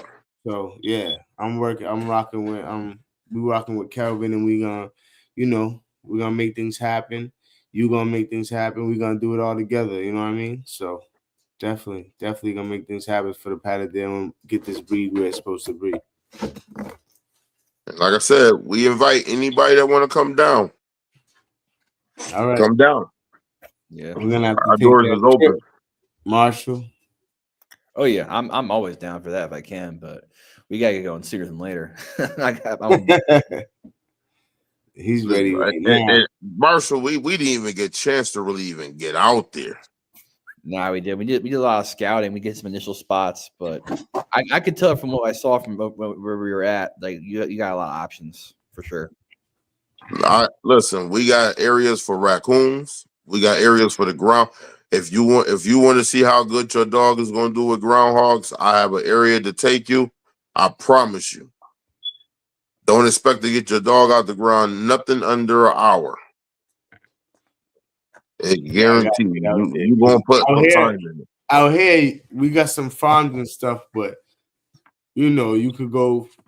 You go 5 times, 2 times, you might find something. You know what I mean? Type shit. So. We was hunting hard one day, and this was about Keith. Keith was on his way to Buffalo, and we didn't hear from him, so we went on ahead and started, and we still ain't heard from Keith. Then all of a sudden the phone ring, and he talk about, yo, I need your help. The dog is in the ground. Where the hell you at? Keith hurt. He's at the church. That's why we call him Church Boy, because he was at the church with Boomerang down in the ground. Yeah, Boom would do it. Boom, fuck that nigga be out. Boom just be out and just does his thing. We got locations for everything. We got locations that's right here that you ain't gotta really drive nowhere. We also got locations that we got access to that might be 45 minutes away, maybe an hour away. But every location we have is wide open. We even got spots that we haven't even touched yet. We still waiting for everybody, just waiting for people to come that we could just go to the spot to the new spots and be uncharted for us as well. So I know a lot of doors is opening out here because the farmers have their farmer meetings, and I'll get a lot of calls from other farmers asking, can I come out to meet them?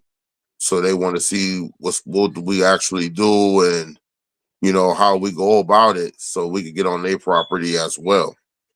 And I got enough private land. Like I said, I got 5,000, 10,000 acres of private land. So we don't even have to touch the state land. And even if I wanted to, they more than welcome. They told us to get out there. It helps them out. So Cut Up Kennels is definitely gonna make some noise this summer. We definitely gonna do.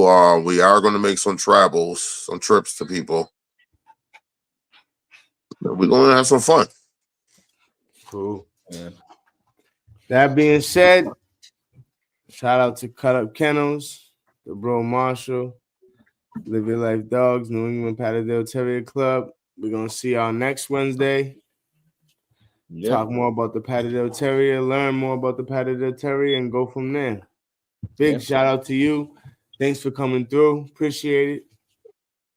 Not a problem. Marshall, you got anything to say before we get up out of here? No, I think we covered a lot, and I feel like we just got to keep the ground running with this. And this is a lot of info to pick up on, and there's gonna be a lot of things that if you're new to Patterdales, you walk through this. There's a lot that could be learned. A lot. Definitely. Spat out. Shout out to everyone who tuned in. See y'all next Wednesday. See ya. Peace. Talk to y'all later. See you.